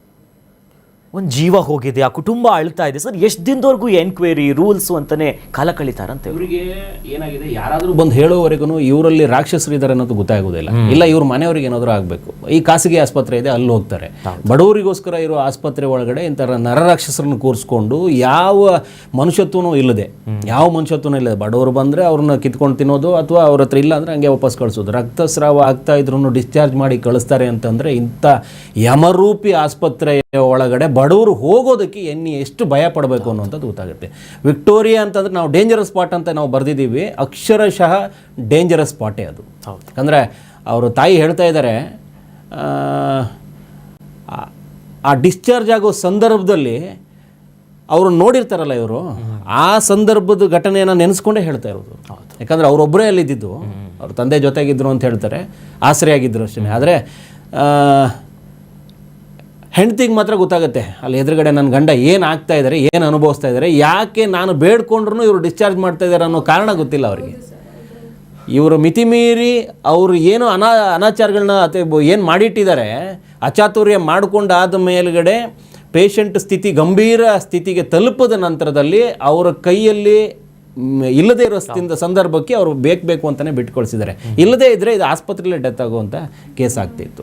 ಆ ಒಂದು ಭಯದ ವಾತಾವರಣದಲ್ಲಿ ಅವರು ಇವರನ್ನು ಬಡವರನ್ನು ಹಂಗೆ ಗೇಟ್ ಹತ್ರ ಬಿಟ್ಬಿಟ್ಟು ಹೊರಟಿದ್ದಾರೆ. ಸೊ ನನಗನ್ನಿಸ್ತಾ ಇದೆ, ಅಮ್ಮ ನೀವು ಆ ಡಿಸ್ಚಾರ್ಜ್ ಆಗೋ ಸಂದರ್ಭದಲ್ಲಿ ಮತ್ತು ಆ 3 ದಿನ ಆಸ್ಪತ್ರೆಯಲ್ಲೇ ಬೇಡ್ಕೊಂಡಿರ್ತೀರಿ, ಅಲ್ಲಿ ಏನಾಯಿತು, ಯಾರು ನಿಮಗೆ ಸ್ಪಂದಿಸ್ತಾನೆ ಇರಲಿಲ್ವಾ? ಯಾರು ನಮಗೆ ನಾವು ಎಷ್ಟು ಕೇಳಿದ್ರು ಕೂಡ ನಮಗೆ ಅಲ್ಲಿ ಅಡ್ಮಿಟೇ ಮಾಡಲ್ಲ ಸರ್. ಎಷ್ಟು ಕೇಳ್ತೀವಿ, ಅಲ್ಲಿ ಪ್ಲಾಸ್ಟಿಕ್ ಸರ್ಜರಿ ಕೇಳ್ತೀವಿ, ಇಲ್ಲೂ ಕೇಳ್ತೀವಿ. 2 ಕಡೆ ಇವರಿಬ್ಬರು ಕಿತ್ತಾಟಕ್ಕೆ ನಾವು ಬಡವರು ನಾವೇನ ಸರ್ ಸೆಂಟ್ರಲ್ಲಿ ಸಿಕ್ಕಿದ್ವಿ. ಮನೆಗೆ ಹೋಗ್ತೀರಿ ಮತ್ತೆ ಡಿಸ್ಚಾರ್ಜ್ ಆದ್ಮೇಲೆ ಅಲ್ಲಿ ಮುಂದ್ಗಡೆನೆ ಒಂದು ವಿಶ್ರಾಂತಿ ಆಶ್ರಮ ಅಂತ ಇದೆ ಸರ್. ನಮ್ಮ ಆಂಬುಲೆನ್ಸ್ ಇಂದ ಕರ್ಕೊಂಡು ಹೋಗಕ್ಕೆ ದುಡ್ಡು ಇಲ್ಲದೆ ವಸದಿಲ್ಲ, ಅದರಿಂದ ಅಲ್ಲಿಗೆ ಒಂದು ರಕ್ತ ಸೂರ್ತಾ ಇದೆ. ನಮ್ದು ಮನೆ ಇರೋದು ದೂರ, ಹಾಸ್ಪಿಟ್ಲಿಗೆ ಬಂದು ಮನೆಯಿಂದ ಬರೋದು ಬೊಮ್ಮನಹಳ್ಳಿ ಹತ್ರ ದೂರ ಇರೋದು, ಅಲ್ಲಿಂದ ಬಂದು ಬರೋಕ್ಕೆ ಹಾಸ್ಪಿಟ್ಲಿಂದ ತುಂಬ ಕಷ್ಟ ಆಗುತ್ತೆ ಅಂತ ನಾವು ಅಲ್ಲಿ 3 ದಿನ ವಿಶ್ರಾಂತಿ ಆಶ್ರಮದಲ್ಲಿ ಇರ್ತೀವಿ. ಅಲ್ಲಿದ್ರೂ ಕೂಡ 5ನೇ ತಾರೀಕು ಅಲ್ಲಿ 5ನೇ ತಾರೀಕು ತಿರ್ಗಾ ನಾವು ಪ್ಲಾಸ್ಟಿಕ್ ಸರ್ಜರಿ ಡಿಪಾರ್ಟ್ಮೆಂಟ್ಗೆ ಹೋಗ್ತೀವಿ. ಅಲ್ಲಿದ್ದು ವಿಶ್ರಾಂತಿ ಆಶ್ರಮದಲ್ಲಿ ಇದ್ದು 5ನೇ ತಾರೀಕು ನಾವು ಈ ಥರ ಹೋಗಿ ಕೇಳ್ತೀವಿ ಪ್ಲಾಸ್ಟಿಕ್ ಸರ್ಜರಿ. ಕೇಳಿದ್ರು ಕೂಡ ಆ ಅಮ್ಮ ದೇವರು, ನಾನು ಎಷ್ಟೋ ಕೇಳ್ತೀನಿ, ಮಗುಗೆ ಇಟ್ಕೊಂಡು ನಾನು ಕಾಲಿಗೆ ಬೀಳ್ತೀನಿ, ಅವಾಗ ಕೂಡ ನಮಗೆ ಈ ಥರ ಅವ್ರು ನೋವಲ್ಲಿ ಆಗಲ್ಲ, ನಡೆಯೋಕ್ಕೆ ಆಗಲ್ಲ ಸರ್. ಅಷ್ಟು ಸರ್ಜರಿ ಇದ್ದಾಗ ಹೆಂಗೆ ಸರ್ ಅವ್ರಿಗೆ ನಡೆಯೋಕ್ಕಾಗುತ್ತೆ? ನಡೆಯೋಕ್ಕೆ ಆಗದೆ ಹೆಂಗೆ ಹಿಡ್ಕೊಂಡು ಮಗು ಹಾಕ್ಕೊಂಡು ಅವ್ರಿಗೆ ಕೈಯಲ್ಲಿ ಹಿಡ್ಕೊಂಡು ನಾನು ಹೆಂಗೋ ಕರ್ಕೊಂಡು ಮೇಲೆ ಹೋದೆ. ಸೆಕೆಂಡ್ ಅಲ್ಲಿಗೆ ಹೋಗಿದ್ದೆ ನಾನು. ಅವ್ರಿಗೆ ಅವಾಗ ಕೂಡ ಅವ್ರಿಗೊಂದು ಕರುಣೆ ಕೂಡ ಇಲ್ಲದೆ ಈ ಥರ ಅವತ್ತು 5ನೇ ತಾರೀಕು ಆಗಲ್ಲ ಅಂತ Fatima doctor, plastic surgery doctor, ಅವಾಗ ಕೂಡ ಅವರು ಅಡ್ಮಿಟೇ ಮಾಡಲ್ಲ ಸರ್. ಎಷ್ಟು ಕಾಲಿಗೆ ಬಿದ್ದರೂ ಕೂಡ ಅಡ್ಮಿಟೇ ಆಗಲ್ಲ, ಅವ್ರು ಹಂಗೆ ನಮಗೆ ಕಳಿಸ್ಬಿಡ್ತಾರೆ. ಆ ನೋವಲ್ಲೇ ಅವರು ನಾನು ಎಷ್ಟು ಕೇಳಿದ್ರು ಅವ್ರು ಅಡ್ಮಿಟ್ ಮಾಡೋ ಆ ನೋವಲ್ಲೇ ತಿರ್ಗಾ ಬಂದು 3 ದಿನ ವಿಶ್ರಾಂತಿ ಆಶ್ರಮದಲ್ಲಿ ಇದ್ದು ತಿರ್ಗಾ ಅಲ್ಲಿ ದುಡ್ಡು ನಮಗೆ ವಸತಿ ಇಲ್ಲ ಸರ್, ನಾವು ಬಡವರು. ಅಲ್ಲಿ 3 ದಿನ ಅಲ್ಲೇ ಮುಗೀತು. ಆಮೇಲೆ ಅಲ್ಲಿ ಎಲ್ಲೇ ಇರೋ ಸುತ್ತಿ ಆವರಣದಲ್ಲಿ ಅಲ್ಲಿ 3 ದಿನ ಇರ್ತೀವಿ. ಅದ್ರದ್ದು ಫೋಟೋ ಕೂಡ ನನ್ನ ಹತ್ರ ಒಳಗಡೆನೆ, ಅದ್ರದ್ದು ಫೋಟೋ ಕೂಡ ನಮ್ಮ ಹತ್ರ ಇದೆ ಸರ್. ಪೇಷಂಟ್ ಜೊತೆಗೆ ನಾವು ಆವರಣದಲ್ಲಿ ಮಲಗಿದೀವಿ ಸರ್. ಯಾರು ಬಂದು ಕೇಳಲ್ಲ ಸರ್, ನಮ್ಗೆ ಯಾರು ಕೇಳಲ್ಲ. ಅಲ್ಲಿ ಆವರಣದಲ್ಲಿ ಫುಟ್ಬಾತ್ ಅಲ್ಲಿ ಅಲ್ಲಿ ಕೊಡೋ ಊಟ ನೋಡ್ಬಿಟ್ಟಾದ್ರೂ ಒಳಗಡೆ ಮನ್ಸ್ಕರಿಗೆ ಒಳಗಡೆ ಕರೆದು ಬಿಡ್ತಾರೆ ಅಂತ ಒಂದು ಹೌದು ಸರ್. ಅವ್ರಿಗೆ ಕೊನೆವರೆಗೂ ಇಲ್ಲಿ ಇವರು ಅಡ್ಮಿಟೇ ನಮ್ಗೆ ಮಾಡಲ್ಲ ಅಂತಾನೆ ಅವ್ರಿಗೆ ನಂಬಿಕೆನೆ ಅವ್ರಿಗೆ ಹೋಯ್ತು ಸರ್ ಈ ಹಾಸ್ಪಿಟ್ಲ್ ಕಡೆಯಿಂದ. ಅಲ್ಲಿ ಕೊಡೋ ಊಟನ ಅಲ್ಲಿ ಮಧ್ಯಾಹ್ನ ಹೊತ್ತು ಊಟ ಕೊಡ್ತಾರೆ, 4 ಮಕ್ಕಳ ಜೊತೆ ಅದು ಊಟ ತಗೊಂಡು ಅವ್ರಿಗೆ ಪೇಷಂಟ್ಗೆ ಜೊತೆಲೇ ಮಲ್ಕೊಂಡು ಅಲ್ಲೇ ಚಾಪ್ ಹಾಕಿ ಫುಟ್ಬಾತ್ ಅಲ್ಲಿ 3 ದಿನ ಮಲ್ಕೊಂಡು ಆ 3 ದಿನದಲ್ಲೂ 7ನೇ ತಾರೀಕು ತಿರ್ಗಾ ಅಲ್ಲಿ ಪ್ಲಾಸ್ಟಿಕ್ ಸರ್ಜರಿಗೆ ಹೋಗ್ತೀವಿ ಸರ್ ಕೇಳಕ್ಕೆ. ಮತ್ತೆ ಅವಾಗಾದ್ರೂ ನಮ್ಗೆ ಅವರು ಅಡ್ಮಿಟ್ ಮಾಡ್ಕೋತಾರೆ, ರಕ್ತ ಸೂರ್ತಾ ಇದೆ ಸರ್, ಅವಾಗಾದ್ರೂ ನಮ್ಗೆ ಅಡ್ಮಿಟ್ ಮಾಡ್ಕೋತಾರ ಅಂತ ನಾವು ಕೇಳಕ್ ಹೋಗ್ತೀವಿ. ಆಗ ಈ ತರ ಎಲ್ಲ ಅವ್ರು ಹೇಳ್ತಾ ಇದ್ದಾರೆ. ಇಲ್ಲಿ ಶ್ರೀನಿವಾಸ್ ಡಾಕ್ಟರ್ ಹತ್ರ ನಾವು ಸರ್ ಅವ್ರಿಗೆ ಫೋನ್ ಮಾಡ್ಬಿಟ್ಟು ಈ ಡಾಕ್ಟರ್ಗೆ ನಾವು ಕಾಂಟ್ಯಾಕ್ಟ್ ಮಾತಾಡಿಸ್ತೀವಿ. ಸರ್ ನೀವು ನೋಡಿದ್ರೆ ಈ ತರ ಅಲ್ಲಿ ಹೋಗಿ ಅಂತ ಹೇಳ್ತಾನೆ ಇದ್ದೀರಾ, ಪದೇ ಹೇಳ್ತಾ ಇದ್ದೀರಾ. ಅವ್ರು ನೋಡಿದ್ರೆ ವಾಸಿ ಆಗಿಲ್ಲ ಅಂತ ಹೇಳ್ತಾ ಇದ್ದೀರಾ. ಈ ಕಡೆನೂ ಅಡ್ಮಿಟ್ ಮಾಡ್ತಾ ಇಲ್ಲ, ಬಲವಂತವಾಗಿ ಡಿಸ್ಚಾರ್ಜ್ ಮಾಡ್ಬಿಟ್ರು. ಆ ಕಡೆನೂ ಅಡ್ಮಿಟ್ ಮಾಡ್ತಾ ಇಲ್ಲ, ಇಲ್ಲೂ ಸೇರಿಸ್ತಾ ಇಲ್ಲ, ಅಲ್ಲೂ ಇಲ್ಲ. 2 ಕಡೆನೂ ನಾವು ರೋಡಲ್ಲಿ ಮಲಗಿದ್ದೀವಿ ನಾವು ಮಕ್ಕಳ ಸಮೇತ. ನಾವೇನ್ ಸರ್ ಮಾಡೋದು? ಇವ್ರು ಕೊನೆವರೆಗೂ ಇವ್ರು ಅಡ್ಮಿಟೇ ಮಾಡ್ತಾ ಇಲ್ಲ ಅಂತ ನಾವು ಕೇಳ್ತೀವಿ. ಫಾತಿಮಾ ಡಾಕ್ಟರ್ಗೆ ಈ ಶ್ರೀನಿವಾಸ್ ಡಾಕ್ಟರ್ ಅವ್ರಿಬ್ರು ಮಾತಾಡ್ತಾರೆ ಸರ್. ಅವಾಗ ಕೂಡ ಅವರು ಅಡ್ಮಿಟೇ ಮಾಡೋದೇ ಇಲ್ಲ ಅಲ್ಲಿ ಪ್ಲಾಸ್ಟಿಕ್ ಸರ್ಜರಿ. ಮತ್ತೆ 3 ತಿಂಗಳು ಬನ್ನಿ ಅಂತ ಹೇಳ್ತಾ ಇದ್ದಾರೆ ಸರ್ ಅವರು. ವ್ಯಕ್ತಿಗೆ ರಕ್ತಸ್ರಾವ ಆಗ್ತಾ ಇದೆ, 3 ತಿಂಗಳು ಬಿಟ್ಟು ಬನ್ನಿ ಅಂತ 3 ಹೇಳ್ತಾರೆ ತಿಂಗಳು ವೈದ್ಯರು, ಬಿಟ್ಟು ಬನ್ನಿ plastic ಅಂತಾರೆ surgery. ಸರ್. ಚಿಕ್ಕ ಅವ್ರಿಗೆ ಅಲ್ಲಿರೋ ಅಟೆಂಡರ್ಗಳು ಹೇಳ್ತಾ ಇದ್ದಾರೆ, ಹಿಂದೆ ಎಲ್ಲ ಲೈನ್ ಕ್ಯೂ ನಿಲ್ಲಬೇಕು. ಅಲ್ಲಿ ಒಬ್ರು ಅಟೆಂಡರ್ ಕೂಡ ಅಲ್ಲಿ ಆಯ್ಮಗಳು ಇರ್ತಾರಲ್ಲ ಸರ್, ಅವ್ರಿಗೆ ಒಂದು 100 ರೂಪಾಯಿ 200 ರೂಪಾಯಿ ಕೊಟ್ರೇನೆ ಅವ್ರಿಗೂ ಕೂಡ ಮುಂದೆ ಬಿಡೋದು, ಇಲ್ಲಾಂದ್ರೆ ಅವ್ರು ಕೂಡ ಬಿಡಲ್ಲ. ಒಂದು ವೀಲ್ ಚೇರ್ ತಗೊಂಡು ಹೋಗ್ಬೇಕಾದ್ರೂ ಕೂಡ 200 ರೂಪಾಯಿ ಕೊಟ್ರೇನೆ ದುಡ್ಡೇ, ಒಂದೊಂದು ದುಡ್ಡೇ ಸರ್. ಅಲ್ಲಿ ಸುಮ್ನೆ ಗೌರ್ಮೆಂಟ್ ಹಾಸ್ಪಿಟಲ್ ಅಂತಾರೆ. ಇದುವರೆಗೂ ನಮ್ದೆ 30,000 ರೂಪಾಯಿ ಆಗಿದೆ ಸರ್. ಆ ಬಿಲ್ಲು ಕೂಡ ನಮ್ಮ ಹತ್ರ ಸಮೇತ ಇದೆ, ಒಂದೊಂದು ಜೆರಾಕ್ಸ್ ಮಾಡಿಕೊಂಡಿದ್ದೀನಿ. ಅದ್ ಬಿಲ್ಲು ಅದು ಒಂದೊಂದಕ್ಕೂ ಈ ಟೆಸ್ಟ್ ಮಾಡ್ಬೇಕು, 10-20 ಟೆಸ್ಟ್ ಮಾಡಬೇಕು, ಏನೇನೋ ಟೆಸ್ಟ್ ಇದೆ ಅಂತ. ರೇಷನ್ ಕಾರ್ಡ್ ಇದ್ರು ಕೂಡ ಎಲ್ಲ ಟೆಸ್ಟ್ ಮಾಡಿಸ್ತಾರೆ. ನಿಮ್ಮ ಹತ್ರನೇ ದುಡ್ಡು ಖರ್ಚು ನಮ್ಮ ಹತ್ರನೇ ದುಡ್ಡು ಎಕ್ಸ್ಟ್ರಾ ಮತ್ತೆ ಅವ್ರಿಗೆ ಇವ್ರಿಗೆ ಕೊಟ್ರಿ. ಎಲ್ಲರಿಗೂ ಅಲ್ಲಿ ವೀಲ್ ಚೇರ್ ಇಂದ ಕರ್ಕೊಂಡು ಹೋಗೋಕು ದುಡ್ಡು. ಆಸ್ಪತ್ರೆಯಿಂದ ಅಲ್ಲಿ ಆವರಣದಲ್ಲಿದ್ರಿ, ಆಮೇಲೆ ಮನೆ ಕರ್ಕೊಂಡು ಹೋದ್ರ? ಹೌದು ಸರ್, ಅಲ್ಲಿ ಏನು 3 ದಿನ ಆಗೋದಿಲ್ಲ ಅಂತ ಕಳೀತು. ಗೊತ್ತಾಗಿ ಮನೆಯಲ್ಲಾದ್ರೂ ಇರ್ಲಿ ಅಂತ ಹೇಳ್ಬಿಟ್ಟು. ಹೌದು, ರಕ್ತ ಸೂರ್ತಾ ಇದ್ರು ಕೂಡ ಅಲ್ಲಿ 3 ದಿನ ವಿಶ್ರಾಂತಿ ಆಶ್ರಮ ಹೋಯ್ತು, ಇಲ್ಲಿ 3 ದಿನ ಆವರಣದಲ್ಲಿ ಹೋಯ್ತು. ಕೊನೆಗೂ ಇಲ್ಲಿನೂ ಇರಲ್ಲ. ಅಲ್ಲಿಂದ 5ನೇ ದಿನಾನು ನಾವು 5ನೇ ತಾರೀಕು ನಾವು ಹೋಗ್ತೀವಿ ಪ್ಲಾಸ್ಟಿಕ್ ಸರ್ಜರಿಗೆ, ಅವತ್ತು ಮಾಡಲ್ಲ. 7ನೇ ತಾರೀಕು ಫುಟ್ಬಾತ್ ಅಲ್ಲಿ ಇದ್ದು ನಾವು ಹೋಗಿ ಕೇಳ್ತೀವಿ, ಅವತ್ತು ಅವ್ರು ಮಾಡಲ್ಲ. ತಿರ್ಗಾ ನಾವು ಮನೆಗೆ 7ನೇ ತಾರೀಕು ಅವತ್ತೇ ನಾವು ಸಂಜೆ ಮನೆಗೆ ಬಂದ್ಬಿಡ್ತೀವಿ ಸರ್. ರಿಟರ್ನ್ ಬಂದ್ಬಿಟ್ಟು ಅವರು ಒಂದು 5 ದಿನ ಮನೇಲಿ ಇರ್ತಾರೆ ಸರ್. ಆದ್ರೆ ಮನೇಲಿ ಇದ್ರು ಕೂಡ ನೋವಲ್ಲಿ ಕಟ್ ಮಾಡಿದ ಜಾಗದಲ್ಲಿ ಎಷ್ಟು ಅವರು ನೀರಲ್ಲಿ ಕೂತಿಸ್ಬೇಕು, ಬಾತ್ ಮಾಡಬೇಕು, ಅದೇದು ಹೇಳಿರ್ತಾರೆ. ಅದೆಲ್ಲ ಅವರು ನೋವಲ್ಲೇ ತಡ್ಕೊಂಡು ಎಷ್ಟು ನೋವು ಅನುಭವಿಸ್ತಿದ್ರು ಸರ್. ಕಣ್ಣು ಮುಂದೆನೆ ಆ ಥರ ನೋವು ಅನುಭವಿಸ್ತಾ ಇದ್ರು ಸರ್. ಕೊನೆಗೆ ಅವರು ಅಲ್ಲಿ ಅಡ್ಮಿಟ್ ಆದ್ರೂ ಮಾಡಿದ್ರೆ ಅವರು ಮನೆಗೆ ಹೋದ್ಮೇಲೆ ತಿರ್ಗಾ 13ನೇ ತಾರೀಕು ನಾವು ಹೋಗ್ತೀವಿ. ಮಾರ್ಚ್ 13ನೇ ತಾರೀಕು ಹೋಗ್ತೀವಿ. 15ನೇ ತಾರೀಕು ಅವ್ರು ತೀರ್ಕೋತಾರೆ, 13ನೇ ತಾರೀಕು ನಾವು ತಿರ್ಗಾ ಹೋಗ್ತೀವಿ. ಅವತ್ತಾವ್ದು ಅವ್ರು ಅಡ್ಮಿಟ್ ಆಗಿದ್ರೆ ಏನಾದ್ರೂ ಒಂದು ಉಯಿರ ಅವ್ರ ಜೀವ ಉಳಿತಾ ಇದ್ರಲ್ಲ ಸರ್. 15ನೇ ತಾರೀಕು ಅವ್ರು ತೀರ್ಕೋತಾರೆ, 13ನೇ ತಾರೀಕು ತಿರ್ಗಾ ನಾವು ಹೋಗ್ತೀವಿ. ಒಂದೊಂದು ನಾನು ಹೋಗಿರೋದು ಎಲ್ಲಾನು ಇದೆ ಸರ್. 24ನೇ ತಾರೀಕು ನಾವು ಎಷ್ಟು ಕೇಳ್ತೀವಿ ಸರ್, ಎಷ್ಟೋ ಕೇಳ್ತೀವಿ ಸರ್. ದಯವಿಟ್ಟು ನಾವು ಅವರೇ ಬಂದು ಅವ್ರ ಮೇಲೆ ಬರೋಕೆ ಅವ್ರಿಗೆ ಆಗಿಲ್ಲ, ಕಷ್ಟಪಟ್ಟು ಬರ್ತಾರೆ ಸರ್. 13ನೇ ತಾರೀಕು ಹೆಂಗಾದ್ರೂ ಮಾಡಿ ಅದ್ಬಿಟ್ಟು ನಾವು ನಮ್ಮ ಗಂಡಗೆ ಅಲ್ಲಿ ಸೇರಿಸ್ಕೊಳ್ಳಿ, ಅಡ್ಮಿಟ್ ಮಾಡ್ಕೊಳ್ಳಿ ಅಂತ ಎಷ್ಟೋ ಕೇಳ್ತೀನಿ ಸರ್. ಎಷ್ಟು ಕೇಳಿದ್ರು ಕೂಡ ಫಾತಿಮಾ ಡಾಕ್ಟ್ರು ಅಡ್ಮಿಟೇ ಮಾಡಿಲ್ಲ. ಅಕಸ್ಮಾತ್ ಅವತ್ತಾದ್ರೂ ಅಡ್ಮಿಟ್ ಆಗಿದ್ರೆ 15ನೇ ತಾರೀಕು ತೀರ್ತಾ ಇರಲಿಲ್ಲ ಸರ್. ಖಂಡಿತ ಆಗಲು ಸರ್, ನಮ್ಮ ಗಂಡ ತೀರೋಗಿದ್ವಿ ಆ ವಿಕ್ಟೋರಿಯಾ ಹಾಸ್ಪಿಟ್ಲಿಗೆ ಸರ್ ಕಾರಣ ಅವರೇ ಸರ್ ಕಾರಣ. ಎಲ್ಲ ಅಲ್ಲಿ ವಾರ್ಡಲ್ಲಿ ಇದ್ದಾಗಲೇ ಸರ್ ಆಟದು ಕಾರ್ಡ್ ಹಾಕೋದು ಅಲ್ಲಿ PMCCY ಅಲ್ಲಿ ಒಂದು ಬಿಲ್ಡಿಂಗಿಗೆ ಕಾರ್ಡ್ ಆರ್ಟ್ ಟೆಸ್ಟಿಗೆ ಕಳಿಸ್ಕೊಡ್ತಾರೆ. ಅದರಲ್ಲಿ ಆಟದು ಎಲ್ಲಾನು ನಾರ್ಮಲ್ ಇದೆ. ಇಲ್ಲಿ ಇದೆ ನೋಡಿ ಸರ್, ಆಟದು ಎಲ್ಲ ನಾರ್ಮಲ್ ಇದೆ. ಅಲ್ಲಿ ಒಂದು ಸಪ್ರೇಟ್ ಬಿಲ್ಡಿಂಗ್ ಅಲ್ಲಿ ಕಳಿಸ್ಕೊಡೋದು ಎಲ್ಲ. ಅಲ್ಲಿ ಆಪರೇಷನ್ ಆಗಿರೋದು ಅವ್ರಿಗೆ ಕೆಳಗಡೆ ಆಗಿರೋದು. ಇಲ್ಲ ಲಾಸ್ಟ್ ಅಲ್ಲಿ ಅವ್ರು ತೀರೋಗಿದ್ಮೇಲೆ ಕೇಳಿದಕ್ಕೆ ಕಾರ್ಡಿಯಾಕಿಂದಾನೆ ಅಂತ ಒಂದು ಫೇಕ್ ಹಾಕಿ ಒಂದು ಸರ್ಟಿಫಿಕೇಟ್ ಕೊಡ್ತಾರೆ. ಹೆಂಗೆ ಸರ್ ಅದು? ಆಪರೇಷನ್ಗೂ ಹಾರ್ಟ್ಗೂ ಸಂಬಂಧನೇ ಇಲ್ಲ ಸರ್. ಅದೇ ಲಾಸ್ಟ್ ಮುಗಿಯುತ್ತೆ, ತಿರ್ಗಾ ಮಾತೇ ಇಲ್ಲ, ತನಿಖೆನೇ ಇಲ್ಲ, ಏನೋ ಯಾವ್ದು ಮಾತೇ ಇಲ್ಲ ಸರ್. 15ನೇ ತಾರೀಕು ಏನಾಯ್ತು? ಆಸ್ಪತ್ರೆ ಕರ್ಕೊಂಡು ಹೋಗಿ ಅಂತ ಹೇಳ್ತಿದ್ರ? ಹೌದು ಸರ್, ನಾವು ಕೇಳಿದ್ರು ಕೂಡ ಅವ್ರು ಮಾಡಲ್ಲ. ತಿರ್ಗಾ ನಾವು 13ನೇ ತಾರೀಕು ಹೋಗಿದ್ವಲ್ಲ, ಮಾತಾಡ್ತಾ ಇದ್ರ ಯಜಮಾನ? ಚೆನ್ನಾಗಿ ಮಾತಾಡ್ತಾ ಇದ್ರು. ಸ್ವಲ್ಪ ನೋವಲ್ಲಿ ಇದ್ರು, ಅವರು ನೋವಲ್ಲೇ ಇದ್ರು. ಆದ್ರೆ ಅವ್ರಿಗೆ ನಡೆಯೋಕ್ಕೂ ಆಗ್ತಾ ಇರ್ಲಿಲ್ಲ, ನೋವಲ್ಲೇ ಇದ್ರು. 13ನೇ ತಾರೀಕು ಅಲ್ಲಿ ಕೇಳಿದ್ಮೇಲೆ ತಿರ್ಗಾ ಮನೆಗೆ ವಾಪಸ್ ಬಂದ್ವಿ. ಬಂದ್ಮೇಲೆ 1-2 ದಿನ ಇದ್ರು ಸರ್. 15ನೇ ತಾರೀಕು ಹಂಗೆ ಚೆನ್ನಾಗಿ ಮಾತಾಡ್ತಾ ಇದ್ದಾಗ ಕೆಮ್ಮು ಬಂತು ಸರ್. ಕೆಮ್ಮು ಬಂದಾಗ ಅಷ್ಟು ಓಪನ್ ಸರ್ಜರಿ ಇದೆ ಅಲ್ವಾ ಸರ್, ಅದು ಓಪನ್ ಸರ್ಜರಿಯಲ್ಲಿ ಫುಲ್ ರಕ್ತ ಹಂಗೆ ಹೋಗ್ತಾ ಇರುತ್ತೆ ಸರ್. ಕಣ್ಣು ಮುಂದೆನೆ ಹೋಗ್ತಾ ಇದೆ. ಅಕ್ಕಪಕ್ಕ ನೋಡಿದವರೆಲ್ಲ ಇದ್ದಾರೆ. ನಾನು ಅಪ್ಪನು ಬೆಡ್ಶೀಟ್ ಎಷ್ಟೋ ಇಕ್ತೀವಿ, ಎಷ್ಟು ಇಕ್ಕಿದ್ರು ಕೂಡ ಬೆಡ್ಶೀಟ್ ಮನೇಲಿ ಸರ್, ಬೆಡ್ಶೀಟು ಎಲ್ಲಾನು ಫುಲ್ ರಕ್ತ. ಮೈಯಲ್ಲಿ ಸ್ವಲ್ಪ ಕೂಡ ರಕ್ತನೇ ಇಲ್ಲ. ಕೊನೆಗೆ ಎತ್ಕೊಂಡು ಹೋದಾಗ ಬಾಡಿನ ಲಾಸ್ಟಲ್ಲಿ ಬಂದಿದ್ದು ನೀರು ಸರ್. ಅಷ್ಟು ರಕ್ತ ಕಣ್ಣು ಮುಂದೆನೇ ಸರ್, ಹಿಂಗೆ ರಕ್ತ ಹೋಗ್ತಾನೆ ಇದೆ. ನನ್ನ ಹತ್ರ ಮಾತಾಡ್ಕೊಂಡಿದ್ದು, ಅವರು ಚೆನ್ನಾಗಿ ಮಾತಾಡ್ಕೊಂಡಿದ್ದು, ರಕ್ತ ಹಿಂಗೆ ಹೋಗ್ತಾನೆ ಇದೆ ಸರ್. ಹಿಂಗೆ ಮೈಯೆಲ್ಲ ಹಿಂಗೆ ಅಂಟ್ಕೊಂಡು ಹೋಗ್ತಾ ಇದೆ, ಹಿಂಗೆ ಒಳಗಡೆ ಹಂಗೆ ಟಿವಿಯಲ್ಲಿ ಫಿಲಮಲ್ಲಿ ಹೋಗೋ ಥರ ಆ ಥರ ಹಿಂಗೆ ಮೈ ಅಂಟ್ತಾ ಇದೆ. ಬಾಡಿಯಿಂದ ರಕ್ತ ಕೆಳಗಡೆ ಎಲ್ಲ ಹೋಗ್ತಾ ಇದೆ ಸರ್. ಹಂಗೇನೆ ಒಳಗಡೆ ಹೋಯ್ತು ಸರ್. ಈ ಮಕ್ಕಳೆಲ್ಲ ಕಿಚ್ಚಿತಾ ಇದ್ದಾರೆ ಸರ್. ನಾವು ಅಂದ್ಕೋತೀವಿ ಈ ರಕ್ತ ಹೀರ್ತಾರೆ, ಬಡವ್ರದ್ದು ರಕ್ತ ಹೀರ್ತಾರೆ ಅಂತ ಅಂದ್ಕೊಳ್ತೀವಲ್ಲ, ಇದು ಹೆಂಗೆ ಹೇಳ್ತಾ ಇದ್ದಾರೆ ಅಂತಂದ್ರೆ ಅವ್ರ ರಕ್ತಸ್ರಾವ ಆಗೋದನ್ನ ಪೂರ್ತಿ ಇಡೀ ದೇಹದ ರಕ್ತ ಪೂರ್ತಿ ಹೋಗಾದ್ಮೇಲೆ ನೀರು ಬರ್ತಾ ಇತ್ತು ಲೆಕ್ಕಕ್ಕೆ. ಲಾಸ್ಟ್ ಅಲ್ಲಿ ನೀರು ಬಂತು ಸರ್. ತನ್ನ ಗಂಡ ರಕ್ತ ಇದಾಗಿ ತೀರ್ಕೊಳ್ತಿರೋ ಆ ಕಣ್ಣಾರೆ ನೋಡೋದಿದೆಯಲ್ಲ, ಅದಕ್ಕಿಂತ ಕೆಟ್ಟ ಪರಿಸ್ಥಿತಿ ಇನ್ನೊಂದು ಬರಲಿಕ್ಕೆ ಮಕ್ಕಳ ಭವಿಷ್ಯ ನಾಳೆ ಏನಾಗ್ಬೋದು ಅನ್ನುವಂಥದ್ದನ್ನು ಯೋಚನೆ ಮಾಡ್ತಾ ಗಂಡ ಕಣ್ಮುಂದೆನೆ ಇದಾಗ್ತಾ ಇದ್ರೆ, ಅಂದರೆ ಈ ವೈದ್ಯರು ನಿರ್ಲಕ್ಷ್ಯ ಮಾಡಿ ಇಡೀ ಒಂದು ಕುಟುಂಬನ ಬೀದಿಗೆ ತಗೊಂಡ್ಬಂದ್ಬಿಟ್ರು. ಆ ಮಕ್ಕಳು, ಅವರ ಹೆಂಡತಿ, ಆತನ ಬದುಕನ್ನೇ ಹೋಗ್ಬಿಟ್ಟೆ ಸರ್. ನಿಜಕ್ಕೂ ಇವ್ರ ಮೇಲೆ ಆಗ್ಬೇಕಾಗಿರೋದು ಕ್ರಮ ಅಲ್ಲ, ಬೇರೆ ನಿಟ್ಟಲ್ಲಿ ಇನ್ನ 4 ಜನ ಈ ವೈದ್ಯರು ಏನ್ ಹೇಳ್ತಾ ಇದ್ದಾರೆ, ಇವರು ಸೇರದಂತೆ ಇನ್ನೂ ರಾಕ್ಷಸರು ಬೇರೆ ಬೇರೆ ಆಸ್ಪತ್ರೆಗಳಲ್ಲಿ ರೂಪದಲ್ಲಿದ್ದಾರೆ, ಅವರಲ್ಲಿ ಬೇರೆ ಬೇರೆ ಆಸ್ಪತ್ರೆಯಲ್ಲಿ ಸೇರ್ಕೊಂಡಿದ್ದಾರೆ.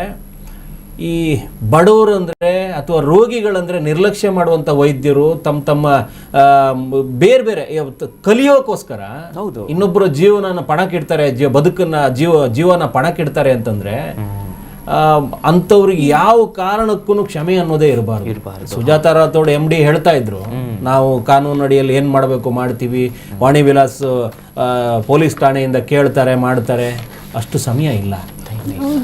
ಇನ್ನೊಂದಷ್ಟು ಜೀವಗಳು ಹೊಟ್ಟೋಗ್ಬಿಡ್ತವೆ ಇಂಥ ರಾಕ್ಷಸರು ಇದ್ದು ಬಿಟ್ರೆ. ಅವ್ರು ಮೊದಲಿಂದ ಶ್ರೀನಿವಾಸು, ಫಾತಿಮಾ, ಇನ್ನೊಂದು ಯಾರೋ ಜಿತೇಂದ್ರ ನೋಡಿ, ಒಬ್ಬ ಸ್ಟೂಡೆಂಟ್ ಇಟ್ಕೊಂಡು ಒಂದು ಸಣ್ಣ ಮಾಹಿತಿಯನ್ನು ಪೇಷಂಟ್ ಕೊಡದೆ, ನಿಮ್ಮ ಕರ್ತವ್ಯ ಅದು, ನಿಮ್ಮ ಕರ್ತವ್ಯ ನೀವು ಮಾಡಲಿಲ್ಲ, ನೀವು ಮಾಡಿರುವಂಥ ನಿರ್ಲಕ್ಷ್ಯಕ್ಕೆ ಇವತ್ತು ಒಬ್ಬ ಬಡ ಗಂಡ ಮಗ ಹೊರಟು ಬಿಟ್ಟಿದ್ದಾನೆ, ಅವರ ಬೀದಿಲಿ ಅವರ ಫ್ಯಾಮಿಲಿ ಹೊರಟೋಗಿದೆ. ಆ ಒಂದು ಪಾಪ ನಿಮ್ಮನ್ನು ತಟ್ಟಬೇಕು, ಆದರೆ ಕ್ರಮ ಮಾತ್ರ ನಿಮ್ಮ ವೈದ್ಯಕೀಯ ಇಲಾಖೆಯಿಂದನೇ ಆಗಬೇಕು.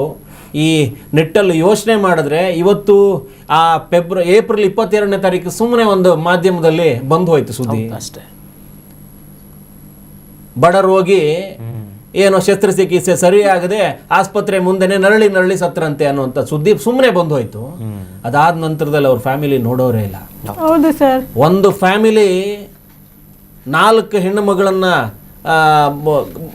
ತೆಕ್ಕೆಲಿಟ್ಕೊಂಡು ಆ ತಾಯಿ ಊರೂರು ಅಲಿತಾರೆ, ನನಗೆ ಸಹಾಯ ಮಾಡಿ, ನನ್ನ ಗಂಡ ವೈದ್ಯಕೀಯ ನಿರ್ಲಕ್ಷ್ಯದಿಂದನೇ ಸತ್ತಿದ್ದು ಅನ್ನೋದನ್ನ ಹೇಳ್ತಾ ಇದ್ರು ಕೂಡ ಒಂದಷ್ಟು ವರ್ಗ ಅದನ್ನು ನೋಡೋದಕ್ಕೂ ತಯಾರಿಲ್ಲ. ಆದರೆ ನಮ್ಮಲ್ಲಿಗೆ ಬರ್ತಾರೆ, ನಮ್ಮ ವರದಿಗಾರ ವೆಂಕಟೇಶ್ ಥ್ರೂ ಒಂದಷ್ಟು ಬೇರೆ ರೂಪದಲ್ಲಿ ಹೋಗುತ್ತೆ. NGOದವರು ಸ್ಪಂದಿಸಿದ ರೀತಿ ನಿಜಕ್ಕೂ ನಾವಿಲ್ಲಿ ಅಂದ್ಕೊಳ್ತೀವಿ, ಆ ಮನುಷ್ಯತ್ವ ಸತ್ತೋಗಿರುವ ಜಗತ್ತಲ್ಲಿ ನಾವಿದ್ದೀವಿ ಅಂತ ಅಂದ್ಕೊಳ್ತೀವಲ್ಲ, ಎಲ್ಲೋ ಒಂದು ಕಡೆ ಇರ್ತಾರೆ ಅನ್ನುವಂಥದ್ದನ್ನ ಅವರು ಸ್ಪಂದಿಸಿದ ರೀತಿ, ಆ ಆಟೋ ಚಾಲಕರ ಸಂಘದ ನಾಗೇಶ್ ಬಂದಿರೋ, KR ಪುರಂ ನಾಗೇಶ್ ಬಂದಿರೋ ರೀತಿ, ಅಲ್ಲಿಂದ NGOಗೆ ಹೋಗ್ತಾರೆ. NGO ಅಲ್ಲಿ ಅವರಿಗೆ ಒಂದಷ್ಟು ಸಹಾಯದ ರೂಪದಲ್ಲಿ ಬೇರೆ ಬೇರೆ ನಿಟ್ಟಲ್ಲಿ ಅವ್ರು ನಿಂತ್ಕೊಳ್ತೀನಿ ಅಂತ ಭರವಸೆ ಕೊಟ್ಟಿದ್ದು ನೋಡಿದ್ರೆ ಆಗ ಅನ್ಸುತ್ತೆ ನಮಗೆ ಸಂಪೂರ್ಣವಾಗಿ ಮನುಷ್ಯತ್ವ ಸತ್ತಿಲ್ಲಪ್ಪ, ಎಲ್ಲೋ ಒಂದು ಭಾಗದಲ್ಲಿ ಕ್ಯಾನ್ಸರ್ ರೀತಿಯಲ್ಲಿ ಇಂಥ ಕಚಡಾ ವೈದ್ಯರು ಇರ್ತಾರೆ, ಅಂತ ವೈದ್ಯರನ್ನ ಕಿತ್ತು ಬಿಟ್ರೆ ಆ ಗಂಟು ಕೇಳ್ತಾರಲ್ಲ ಹಂಗೆ, ಇನ್ನು ಇದು ಮೊದಲ ಹಂತ 2ನೇ ಹಂತದ ಕ್ಯಾನ್ಸರ್ ಇದ್ದಂಗೆ ಇದಾವೆ ಇವೆಲ್ಲ. ಇಂಥವನ್ನ ಕಿತ್ತು ನಿಂತು ಬಿಟ್ರೆ ಸಮಾಜಕ್ಕೆ ಇನ್ನೂ ಸ್ವಾಸ್ಥ್ಯ ಬರೋಕ್ಕೆ ಸಾಧ್ಯತೆ ಇದೆ. ಈ ಹೆಣ್ಮಗಳು ಇವತ್ತು ಆ 4 ನಮ್ಮಿಂದಾಗಿ ಆ 4 ಕಂದಮ್ಮಗಳು ಈ ಜಗತ್ತು ಕಂಡಿದ್ದಾವೆ, ಆ ಮಕ್ಕಳಿಗೋಸ್ಕರ ನಾನು ಬದುಕಬೇಕು ಅನ್ನುವಂಥ ನಿಟ್ಟಲ್ಲಿ ಅವರು ಅದನ್ನೇ ಇದು ಮಾಡ್ತಾ ಇರುವಂಥದ್ದು. ಇನ್ನೇನು ಇಲ್ಲ ಬದುಕಲ್ಲಿ, ನನ್ನ 4 ಮಕ್ಕಳಿಗೆ ಒಂದು ಬದುಕು ರೂಪಿಸ್ಕೋಬೇಕು ಅನ್ನುವಂಥ ನಿಟ್ಟಲ್ಲಿ ಇದೆ ಅಷ್ಟೇ. ಹೌದು ಸರ್, ಒಂದು ಅನುಮಾನ ಬರೋದು ಸರ್, ಈಗ ಮರ್ಮಾಂಗದಲ್ಲಿ ಗುಳ್ಳೆ ಆಗಿತ್ತು, ರಕ್ತಸ್ರಾವಾಯಿತು, ಕೊನೆಯ ಕ್ಷಣದಲ್ಲಿಗೂ ನರಳಿದ್ರು, ಬಟ್ ಆ ಡೆತ್ ರಿಪೋರ್ಟ್ಗಳು ಹೆಂಗೆ ಬೇರೆ ರೀತಿಯಾಗಿ ಬರೀತಾರೆ, ಹಾರ್ಟು ಮತ್ತೊಂದು ಮಗ್ದೊಂದಂತ, ಅಷ್ಟರ ಮಟ್ಟಿಗೆ ನಿರ್ಲಕ್ಷ್ಯ ಮಾಡ್ತಾರಂತ ಇವರೆಲ್ಲ ವೈದ್ಯರು. ನೋಡಿ, ಇನ್ ಕೇಸ್ ಈ ಏನು ಮೂಲ ಕಾರಣ ಇತ್ತು ಅದೇ ಕಾರಣಕ್ಕಾಗಿ ಸತ್ತಿದ್ದಾರೆ ಅಂತಂದ್ರೆ ಎನ್ಕ್ವೈರಿ ಇವ್ರ ಮನೆ ಬಾಗಿಲಿಗೆ ಬರುತ್ತೆ ಅನ್ನೋದು ಅವ್ರಿಗೆ ಸ್ಪಷ್ಟವಾಗುತ್ತಿತ್ತು. ಬಡವರು ಇವರು ಮನೆಗೆ ಹೋಗೋದಕ್ಕೆ ಆಂಬ್ಯುಲೆನ್ಸಿಗೆ ದುಡ್ಡು ಕೊಡೋದಕ್ಕೆ ಇವರು ಪಾಪ ಅದೇ ಹೇಳ್ತಾ ಇದ್ರು. ಸತ್ತಾದ್ಮೇಲೆ ಇವರು ಕೇರಳಕ್ಕೆ ಹೋಗ್ಬೇಕು ಅಂದ್ರೆ ಆಂಬ್ಯುಲೆನ್ಸಿಗೆ 20,000 ಕೇಳ್ತಾರೆ. ಎಷ್ಟು ಕೇಳ್ತಾರೆ? 20,000 ಆಂಬ್ಯುಲೆನ್ಸಿಗೆ ಕೇಳ್ತಾರೆ. ಎಲ್ಲಿಂದ ಕೊಡಬೇಕು? 30,000 ಇವ್ರು ಹೆಣದ ಮೇಲೆ ಹಾಕಿದ್ದಾಗಿದೆ. ವೈದ್ಯರು ಗಂಡ ಸತ್ತು ಹೆಣ ಆಗಿದ್ದಾರೆ ಅದ್ರದ್ದು ಹೇಳ್ತಾ ಇಲ್ಲ ನಾನು, ವೈದ್ಯರು ಹೆಣದ ಮೇಲೆ ಹಾಕಿದ್ದಾರೆ, ಎದೆ ಮೇಲೆ ಹಾಕಿದ್ದಾರೆ ಅಂತ ಹೇಳ್ತಾ ಇದ್ದೀನಿ. ಅವ್ರ ಆಸ್ಪತ್ರೆಯ ಖರ್ಚಿಗೆ ಇವ್ರಿಗೆ ಅಲ್ಲಿ ಇಲ್ಲಿ ಕೊಡೋದಕ್ಕೆ ಅದೆಲ್ಲ ಸೇರಿದ್ರೆ ಒಂದು 50,000 ರೂಪಾಯಿ ಖರ್ಚು ಆಗೋಗ್ಬಿಟ್ಟಿರುತ್ತೆ. ಅಲ್ಲಿ ಇಲ್ಲಿ ತಗೊಂಡು ಬಡವ್ರ ಹತ್ರ ಎಷ್ಟು ಸಾಲ ತರಕ್ಕೆ ಸಾಧ್ಯ? ಅದೊಂದು ಹೆಣ್ಮಗು ಎಷ್ಟು ತರಕ್ಕೆ ಸಾಧ್ಯ? ತಂದಿದ್ದಾರೆ, ಗಂಡನ ಉಳಿಸ್ಕೊಳ್ಬೇಕು ಅಂತ ಶತ ಪ್ರಯತ್ನ ಪಟ್ಟಿದ್ದಾರೆ, ಆಸ್ಪತ್ರೆಯಲ್ಲೇ ಮಲಗಿದ್ದಾರೆ, ಆ ಆಸ್ಪತ್ರೆ ಆವರಣದಲ್ಲಿ ಮಲಗ್ತಾರೆ, ಲಾಡ್ಜ್ ಅದು ಯಾವುದೋ ಒಂದು ಮುಂದೆಗಡೆ ವಿಶ್ರಾಂತಿ ಆಶ್ರಮ ಅಂತ ಅಲ್ಲಿ ಹೋಗ್ತಾರೆ, ಅಲ್ಲೂ ದುಡ್ಡು ಕಟ್ಟಕ್ಕಾಗದೇ ಇದ್ದಾಗ ಅದೇ ಆಸ್ಪತ್ರೆ ಆವರಣದಲ್ಲಿ 4 ಮಕ್ಕಳನ್ನ ಹಾಕೊಂಡು ಅಲ್ಲೇ ಬದುಕನ್ನ ಇದು ಮಾಡಿಕೊಂಡು ಆ ಆಸ್ಪತ್ರೆಯ ವೈದ್ಯರ ಹತ್ರ ಕಂಗಾಲಿಗೆ ಕಾಲಿಗೆ ಬಿದ್ದುಬಿಟ್ಟು ಕಂಗಾಲ ಎದ್ದೋಗ್ತಾರೆ. ಆದರೂ ಆ ಮನುಷ್ಯರಿಗೆ ಮನುಷ್ಯ ರೂಪದ ರಾಕ್ಷಸರ ಮನಸ್ಸು ಕರಗೋದೇ ಇಲ್ಲ. ಆ ಹೆಣ್ಮಗು ನನ್ನ ಗಂಡನ ಉಳಿಸ್ಕೊಟ್ಬಿಡಿ, ಆಧಾರ ಇರೋದು ಅದು ಒಂದೇ ಅಂತ, ಬೇರೆ ಯಾರು ಇಲ್ಲ ಈ ಫ್ಯಾಮಿಲಿಗೆ ಇರೋದು ಅದು. ಅವರೊಬ್ಬರೇ ದುಡಿತಾ ಇದ್ರು ಡೆಲಿವರಿ ಬಾಯ್ ಆಗಿ. ತಾಯಿ ಇಲ್ಲ ಸರ್, ನನ್ಗೆ ತಾಯಿ ಕೂಡ ಇಲ್ಲ ಸರ್. ಅವ್ರು ಒಬ್ರು ಜೀವನದಲ್ಲೇ ಮನೆ ಸಾಗಿಸ್ತಾ ಇದ್ರು. ಬಡವರು ಸರ್, ನಾವು 4 ಜನ ಮಕ್ಕಳಿಗೆ ಬಡವರು. ಅವರು ಒಬ್ರು ಸಂಪಾದನೆ ಮನೆ ಬಾಡಿಗೆ ಕಟ್ಕೊಂಡು ಮನೆಗೆ ಊಟಕ್ಕೆ ಹಾಲಿಗೆ ಮಕ್ಕಳಿಗೆ ಅವರು ಡೆಲಿವರಿ ಕೆಲಸ ಮಾಡ್ತಾ ಇದ್ರು ಸರ್. ಡೆಲಿವರಿ ಕೆಲಸ ಮಾಡೋರು ಸರ್ ಅವರು. ಇದು ಯಾವಾಗಿಂದ ಇತ್ತು ಅವರಿಗೆ ಈ ರೀತಿ? ಅವ್ರಿಗೆ ಚೆನ್ನಾಗಿ ಇದ್ದು ಸರ್, ಫುಲ್ ಭಾರ ಎಲ್ಲ ಎತ್ತುತ್ತಾರೆ, ಫುಲ್ ಚೆನ್ನಾಗಿ ಹೆಲ್ತ್ ಆಗಿ ಇರ್ತಾರೆ. ಎಲ್ಲ ಪಕ್ಕದಲ್ಲಿ ಅವ್ರ ಊರ್ ಬಂದ್ಬಿಟ್ಟು ಕೇರಳದವ್ರು. ಆದ್ರೆ ಅವ್ರು ಕೇರಳದಿಂದ ಬಿಟ್ಟು ಬಂದ್ಬಿಟ್ಟು ಬೆಂಗಳೂರು ಬಂದು 20 ವರ್ಷ 30 ವರ್ಷ ಆಯ್ತು. ಬೊಮ್ಮನಹಳ್ಳಿ ಸುತ್ತಮುತ್ತಲು ಇಲ್ಲೇ ಇದ್ದಿದ್ದು, ಬೆಂಗಳೂರಲ್ಲೇ ಇದ್ದಿದ್ದು ಅವರು. ಇಲ್ಲೇ ಇದ್ದಾಗ ಚೆನ್ನಾಗಿ ಅವ್ರು ಹೆಲ್ತಿ ಇದ್ದರು ಸರ್. ಪಕ್ಕದಲ್ಲಿ ಅವ್ರು ಮಾತಾಡಿದ್ದು ವಿಡಿಯೋ ಕೂಡ ನಮ್ಮ ಹತ್ರ ಇದೆ ಸರ್. ಅವ್ರು ಹೆಲ್ತಿ ಪರ್ಸನು, ಈ ತರ ಎಲ್ಲ ಅವ್ರು ಸಾಯಕ್ಕೆ ಚಾನ್ಸೇ ಇರಲಿಲ್ಲ. ಈ ಹಾಸ್ಪಿಟ್ಲ್ ಓಪನ್ ಸರ್ಜರಿ ಮನೆಗೆ ಕಳ್ಸಿದ್ರಿಂದಾನೇ ರಕ್ತ ಹೋಗಿ ತೀರೋಗಿರೋದು. ಇವ್ರು ಯಾಕೆ ಈ ತರ ಓಪನ್ ಸರ್ಜರಿ ಕಳ್ಸಿದ್ದಾರೆ ಅಂತ ಈ ವಿಡಿಯೋ ಇದೆ ಸರ್. ದಯವಿಟ್ಟು ಈ ವಿಡಿಯೋನ ಎಲ್ಲರಿಗೂ ಹಾಕಿ ತೋರಿಸಿ ಸರ್. ಇದು ಅಂದರೆ ಒಬ್ಬ ವೈದ್ಯ ತಂಡ ನಿರ್ಲಕ್ಷ್ಯ ಮಾಡಿದ್ರೆ ಎಲ್ಲಿವರೆಗೆ ಹೋಗಿ ನಿಂತ್ಕೊಳ್ಬೋದು ಪರಿಸ್ಥಿತಿ ಅನ್ನೋದಕ್ಕೆ ಇದು ತುಂಬ ದೊಡ್ಡ ಸಾಕ್ಷಿ. ಮತ್ತು ಬಡವರು, ನೀವು ದುಡ್ಡು ಕಟ್ಟಿ ಖಾಸಗಿ ಆಸ್ಪತ್ರೆಗೆ ಹೋಗೋಕ್ಕಾಗಲ್ಲ. ಅವ್ರು ಎಲ್ಲಂದ್ರೆ ಏನಂದ್ರೆ ಅಂತ ಬಿಲ್ ಮಾಡಿ ಬಿಸಾಕ್ಬಿಡ್ತಾರೆ. ಅದು ಕಟ್ಟದೇ ಇದ್ರೆ ಹೆಣನೂ ಕೂಡ ನಿಮ್ಗೆ ಕೊಡೋಲ್ಲ ಅನ್ನೋ ಥರ ಇದು ಮಾಡ್ತಾರೆ. ಇವ್ರು ಹೆಣ ಆದ್ಮೇಲೆ ಹಾಗೆ ಬಿಟ್ಟು ಕಟ್ಸ್ಕೊಟ್ಬಿಡ್ತಾರೆ. ಸರ್ಕಾರಿ ಆಸ್ಪತ್ರೆ ನಂಬಂಗೂ ಇಲ್ಲ, ಖಾಸಗಿ ಆಸ್ಪತ್ರೆಗೆ ಹೋಗೋದಕ್ಕೆ ನಮ್ಮ ಹತ್ರ ಹಣನೂ ಇಲ್ಲ. ಆದರೆ ಈ 4 ಮಕ್ಕಳು ಕಟ್ಕೊಂಡು ಇರೋ ಒಂದು ಆಧಾರನ ಕಳ್ಕೊಂಡು ನಾನು ನಾಳೆಯಿಂದ ಏನು ಮಾಡಲಿ ಅನ್ನುವಂಥ ಆಕಾಶ ತಲೆ ಮೇಲೆ ಬಿದ್ದ ಪರಿಸ್ಥಿತಿ ಇದೆಯಲ್ಲ.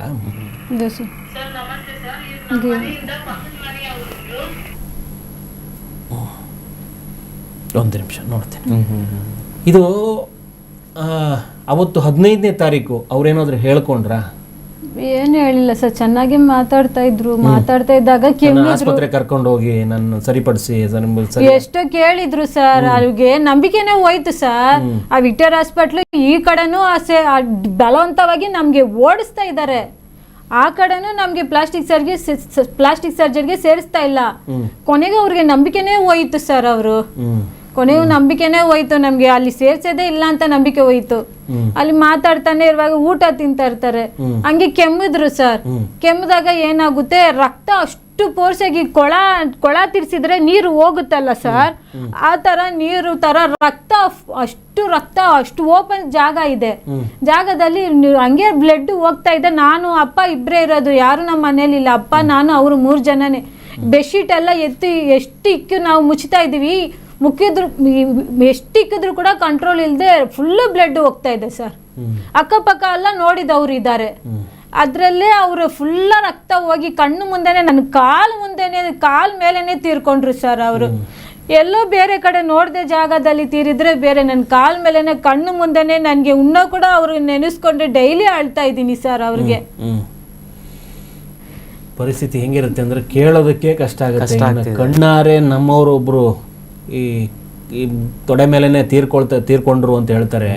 ನಮ್ಮ ಮೊದಲಲ್ಲೇ ನಮ್ಮವರು ತೀರ್ಕೊಳ್ಳೋ ಪರಿಸ್ಥಿತಿನ ನೋಡೋದಿದೆಯಲ್ಲ, ಅದರಷ್ಟು ದುರಂತ ಮತ್ತೊಂದಿಲ್ಲ. ಆದರೆ ಪರಿಸ್ಥಿತಿ ಹಂಗಿತ್ತು, ಏನು ಮಾಡೋಕ್ಕಾಗಲ್ಲ. ಆ ಕಡೆ ವೈದ್ಯರು ಸೇರಿಸ್ಕೊಳ್ಳಲ್ಲ, ಈ ಕಡೆ ಮನೆಯಲ್ಲಿ ಇಟ್ಕೊಳ್ಳೋಕ್ಕೂ ಆಗಲ್ಲ. ಇಬ್ರು ಕಿತ್ತಾಟಕ್ಕೆ ಈ ಬಡವರು ಪ್ರಾಣನೇ ಸಿಕ್ತಾ ಸರ್. ನಾವು ಇಲ್ಲ, ನಾವು ಹಾಸ್ಪಿಟ್ಲಿಗೆ ಹೋಗಿದ್ದೆ ತಪ್ಪ ಸರ್. ಏನೋ ನಮ್ಮ ಕೈಯಲ್ಲಿ ದುಡ್ಡು ಇಲ್ಲ ಅಂತ ನಾವು ದೊಡ್ಡ ಹಾಸ್ಪಿಟ್ಲ್ ಡಾಕ್ಟ್ರಿಗೆ ದೇವ್ರ ತರ ನೆನೆಸ್ಕೊಂಡು ನಾವು ಅವ್ರಿಗೆ ಹೇಳೋ ಮಾತಲ್ಲ, ಅವ್ರು ಹೇಳ್ಕೊಟ್ಟಿದ ತರ ನಾವು ಹೇಳ್ಕೊಂಡು ನಾವು ಅವ್ರ ಮಾತು ಕೇಳ್ಕೊಂಡಿರ್ತೀವಿ ಸರ್. ಈ ತರ ಎಲ್ಲ ಅವ್ರು ಮಾಡಿದ್ರೆ ಹೆಂಗೆ ಸರ್? ಈ ಓಪನ್ ಸರ್ಜರಿಲಿ ಯಾರಾದ್ರೂ ಮನೆಗೆ ಕಳಿಸ್ತಾರ ಸರ್? ಸ್ವಲ್ಪ ಅವ್ರಿಗೆ ಅವ್ರಿಗೆ ಕರುಣೆ ಇದೆಯಾ ಸರ್? ಹೆಂಗ್ ಅವ್ರು ನಮ್ ಖಂಡಿತವಾಗ್ಲೂ ನಮ್ ಗಂಡ ಸಾವಿಗೆ ಕಾರಣ ಅವರೇ ಸರ್. ಅವ್ರಿಗೆ ತಕ್ಕ ಶಿಕ್ಷೆ ಕೊಡ್ಲೇಬೇಕು. ನಾವು ಹೋಗಿದ್ವಿ ಸರ್, ಆಮೇಲೆ 108ಗೆ ಫೋನ್ ಮಾಡಿದ್ವಿ. ರಕ್ತ ಹೋಯ್ತು ತೀರೋಗ್ಬಿಟ್ರು. ಫೋನ್ ಮಾಡಿದ್ಕೆ ನಾವು ಅಲ್ಲಿಂಗೆ ವಿಕ್ಟೋರಿಯಾ ಹಾಸ್ಪಿಟ್ಲಿಗೆ ಹೋಗಿದ್ದಕ್ಕೆ ಅಲ್ಲಿರೋರು ಏನ್ ಹೇಳ್ತಾ ಇದ್ದಾರೆ, ಅಲ್ಲೇ ಅವರು ಅಡ್ಮಿಟ್ ಆಗಿ ಟ್ರೀಟ್ಮೆಂಟ್ ತಗೋತಾ ಇದ್ದಿದ್ದು. ಅಲ್ಲಿರೋರು ಏನ್ ಹೇಳ್ತಾ ಇದ್ದಾರೆ, 15ನೇ ತಾರೀಕು ನಾವು ಅಲ್ಲಿಂದ ಹೋಗಕ್ಕೆ 1:15 ಆಯ್ತು. ಏನ್ ಹೇಳ್ತಾ ಇದ್ದಾರೆ ಆ ಡಿಪಾರ್ಟ್ಮೆಂಟ್ ಡಾಕ್ಟ್ರು, ನೀವು ಇಲ್ಲಿ ಪೋಸ್ಟ್ ಮಾರ್ಟಮ್ ಮಾಡಬೇಕಾದ್ರೆ 20,000 ರೂಪಾಯಿ ಖರ್ಚಾಗುತ್ತೆ, ನೀವು ಇಲ್ಲಿಗೆ ಮಾಡಬೇಡಿ, ಬಾಡಿ ಕೊಡೆಗೆ 3 ದಿನ ಆಗುತ್ತೆ ಅಂತ ನಮ್ಮೇನೆ ಹೇಳಿ, ಇಷ್ಟು ದುಡ್ಡು ಕೊಡಿ, ಅದಕ್ಕೆ ಬಿಲ್ಲು ಕೊಡಿ, ಇದಕ್ಕೆ ಬಿಲ್ಲು ಕೊಡಿ, ಇದಕ್ಕೆ ಮಾಡ್ಬೇಕು ದುಡ್ಡು ಕೊಡಿ, ಅದು ಕೊಡಿ, ಇದಂತ ಎಲ್ಲದಕ್ಕೂ ಕೇಳ್ತಾ ಇದ್ದಾರೆ. ಪೋಸ್ಟ್ ಮಾಡಕ್ಕೆ 20,000 ರೂಪಾಯಿ ಆಗಿ ರೌಂಡ್ ಆಗಿ ಹಂಗೆ ಹೇಳ್ಬಿಟ್ರು ಸರ್. ಯಾರು ಡಾಕ್ಟರ್ ಅಂತ ಕೂಡ ನಾವು ಹೇಳ್ತೀವಿ ಸರ್. ಇವಾಗ ಅವ್ರಿಗೆ ನೋಡಿದ್ರು ಕೂಡ ನಾವು ಹೇಳ್ತೀವಿ, CCTV ಕ್ಯಾಮ್ರಾ ಇದೆ ಸರ್. ಆ CCTV ಕ್ಯಾಮ್ರಾ ಎತ್ತಿದ್ರೆ ಅದ್ರಲ್ಲಿ ಯಾವ ಡಾಕ್ಟರ್ ಆ ಡೇಟ್ಗೆ ಯಾವ ಡಿಪಾರ್ಟ್ಮೆಂಟ್ ಅಲ್ಲಿ ಯಾರು ಇದ್ರು ಡ್ಯೂಟಿ ಡಾಕ್ಟ್ರು ಅವ್ರಿಗೆಲ್ಲ ಅಲ್ಲಿರೋರ್ಗೆ ಗೊತ್ತಾಗುತ್ತೆ ಸರ್. ಅವರು ಅಲ್ಲಿಂದನೇ ನಮ್ಗೆ ಅಲ್ಲೇ ಪೋಸ್ಟ್ ಮಾರ್ಟಮೇ ಮಾಡಲ್ಲ ಅಂತ ನಮ್ಗೆ ಮೈಂಡ್ ಡೈವರ್ಟ್ ಮಾಡ್ಬಿಡ್ತಾರೆ ಸರ್. ನೀವು ಬೇರೆ ಕಡೆ ಎಲ್ಲಾದ್ರೂ ಹೋಗಿ ಮಾಡ್ಕೊಳ್ಳಿ, ಇಲ್ಲಿ ನಾವು ಮಾಡಲ್ಲ ಹಂಗೆ ಹೇಳ್ತಾರೆ ಅಲ್ಲಿರೋರು. ಈಗ ಏನಿದೆ ಪರಿಸ್ಥಿತಿ ನಿಮ್ದು? ನಾವು ತುಂಬಾ ಕಷ್ಟದಲ್ಲಿದ್ದೀವಿ ಸರ್. ನಾವು ಡೈಲಿ ಅವ್ರಿಗೆ ನೆನೆಸ್ಕೊಂಡು ಅಳ್ತಾ ಇದೀವಿ. ಊಟಕ್ಕೆ ಗತಿ ಇಲ್ಲ ಸರ್. ಇವಾಗ ಅವ್ರ ಕೆಲ್ಸದ ಕಡೆಯಿಂದ ಏನೋ ಒಂದು 5 ತಿಂಗಳು ಮನೆ ಬಾಡಿಗೆ ಕಟ್ತಾರೆ ಸರ್. ಅದ್ರ ಮೇಲೆ ನಮ್ಮೇಲೆ ಅವ್ರು ಯಾರು ಒಂದೇ ಸಲ ಫುಲ್ಲು ಕಟ್ಟಲ್ಲ. ನಾವೇನ್ ಸರ್ ಮಾಡೋದು ಬಾಡಿಗೆಗೆ? ಏನ್ ಸರ್ ಮಾಡೋದು? ಎಲ್ಲ ಒಂದೇ ಮಗು 6 ವರ್ಷ, 4 ಹೆಣ್ಮಕ್ಳು ಸರ್. 2 ಹೆಣ್ಮಕ್ಳು, 1ನೇ ಮಗು ಬಂದ್ಬಿಟ್ಟು 6 ವರ್ಷ, 2ನೇ ಮಗು 5 ವರ್ಷ, 3ನೇದು ಗಂಡ್ ಮಗು ಅದು 3.5 ವರ್ಷ, ಇನ್ನೊಂದು 5 ತಿಂಗಳು ಸರ್. 5 ತಿಂಗಳು ಸರ್ ಮಗು, ಅದು ಗಂಡ್ ಪಾಪು. ಇವಾಗ ಕೂಡ ಅದು ಮಗುಗೆ ಜ್ವರ. ಆ ವಿಕ್ಟೋರಿಯಾ ಹಾಸ್ಪಿಟ್ಲಿಗೆ ಹೋಗಿ ತೋರ್ಸಿಗೆ ನನ್ಗೆ ಭಯ ಸರ್. ಅಲ್ಲಿ ಹೋಗಿ ತಿರ್ಗಾ ನಮ್ಮ ಮಗುಗೂ ಕೂಡ ಏನಾದ್ರೂ ಹೆಚ್ಚು ಕಮ್ಮಿ ಆಗ್ಬಿಡುತ್ತೆ. ನನಗೆ ಹಾಸ್ಪಿಟ್ಲ್ ಮೇಲೆ ಸ್ವಲ್ಪನೂ ನಂಬಿಕೆನೇ ಇಲ್ಲ ಸರ್. ನಮ್ಮ ಥರನು ಎಷ್ಟೋ ಜನದ ಒಂದೊಬ್ರಿಗೂ ಒಂದೊಂದಕ್ಕೂ ದುಡ್ಡು. ಗೌರ್ಮೆಂಟ್ ಹಾಸ್ಪಿಟ್ಲ್ ಸುಮ್ಮನೆ ಅದು ಹೆಸರಿಗೆ ಒಂದೊಂದು ಹೋಗ್ಬೇಕಾದ್ರೂ ಕೂಡ ಎಲ್ಲ ದುಡ್ಡು ಸರ್. ರೇಷನ್ ಕಾರ್ಡ್ ಇದ್ರೆ ಅರ್ಧಕ್ಕರ್ಧ ಹೇಳ್ತಾರೆ, ಅದಿದ್ರೂ ಕೂಡ ಎಲ್ಲಾನು ದುಡ್ಡೇ ಸರ್. ಅಲ್ಲಿ ಒಂದೊಂದು ಸಿಚುವೇಶನ್ನು, ಒಂದೊಂದು ಸುದ್ದಿಗಳು ಬಂದಾಗ ನಮಗೆ ಬೇರೆ ಬೇರೆ ನಿಟ್ಟಲ್ಲಿ ಮಾತುಗಳು ಬರ್ತವೆ. ಕೆಲವೊಂದು ವಿಚಾರಗಳು ಬಂದರೆ ಮಾತೇ ಹೋಗೋದಿಲ್ಲ. ಅಂಥ ಪರಿಸ್ಥಿತಿ ಇದು. ನಮಗೊಂಥರ ನಮಗೆ ಅನಿಸುತ್ತೆ ಇದು ದಯಾನೀಯ ಪರಿಸ್ಥಿತಿಯಲ್ಲಿ ಇವರಿದ್ದಾರೆ. 4 ಜನ ಮಕ್ಕಳನ್ನ ಹಾಕ್ಕೊಂಡು ಇವ್ರು ಹೆಂಗಿರಬೇಕು ಅನ್ನೋಂಥದ್ದು ಬಂದರೆ, ಅವತ್ತು ಆ ಶಿಶು ಮಂದಿರದವರು ಕೊಟ್ಟಿರೋ ಒಂದು ಭರವಸೆನ ಹೇಳಿಬಿಡ್ತೀನಿ. ಇವ್ರ ಪರಿಸ್ಥಿತಿ ನೋಡ್ತಾರೆ, ಎಲ್ಲ ಇವ್ರ ಗಂಡ ಹೆಂಗೆ ತೀರ್ಕೊಂಡ್ರು ಎಲ್ಲವೂ ಕೇಳಿಕೊಂಡು ಇವರ 4 ಮಕ್ಕಳ ವಿದ್ಯಾಭ್ಯಾಸದ್ದು ಅವ್ರು ಎಲ್ಲಿವರೆಗೆ ಓದ್ತಾರೋ ನಾವು ನೋಡ್ಕೊಳ್ತೀವಿ ಅನ್ನೋ ಭರವಸೆಯನ್ನು ಕೊಡ್ತಾರೆ ಶಿಶು ಮಂದಿರದವರು. ನಮ್ಮ ವಾಹಿನಿಯ ಪರವಾಗಿ ಅವರಿಗೊಂದು ಧನ್ಯವಾದಗಳನ್ನ ಹೇಳ್ತೀವಿ. ಅಂದರೆ ಮನುಕುಲ ಇನ್ನೂ ಕರಗೋ ಹಂತದಲ್ಲಿ ಇದೆ. ಮನಸ್ಥಿತಿ ಎಲ್ಲರದು ಒಂದೇ ರೀತಿ ಇರೋದಿಲ್ಲ. ಇವರು ರೀತಿಯಲ್ಲಿ ಒಂದಷ್ಟು ಕೆಲಸ ಮಾಡೋರು, ಅಂದರೆ ಒಳ್ಳೆ ಕೆಲಸ ಮಾಡೋರು ಇದ್ದಾರೆ.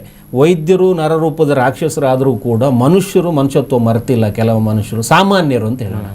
ಒಂದು ಸೇವಾ ತಂಡವನ್ನು ಕಟ್ಟಿಕೊಂಡು ಶಿಶು ಮಂದಿರ ಅನ್ನುವಂಥ ಒಂದು ಟ್ರಸ್ಟನ್ನ ಮಾಡ್ಕೊಂಡು ಹೋಗ್ತಿರುವಂಥ ಆ ಟ್ರಸ್ಟಿಗಳೆಲ್ಲ ಸೇರ್ಕೊಂಡು ಹೇಳ್ತಾರೆ, ಆ ಮಕ್ಕಳು ಏನಿದ್ದಾರೆ ಅವರ ವಿದ್ಯಾಭ್ಯಾಸ ನಮ್ಮ ಜವಾಬ್ದಾರಿ.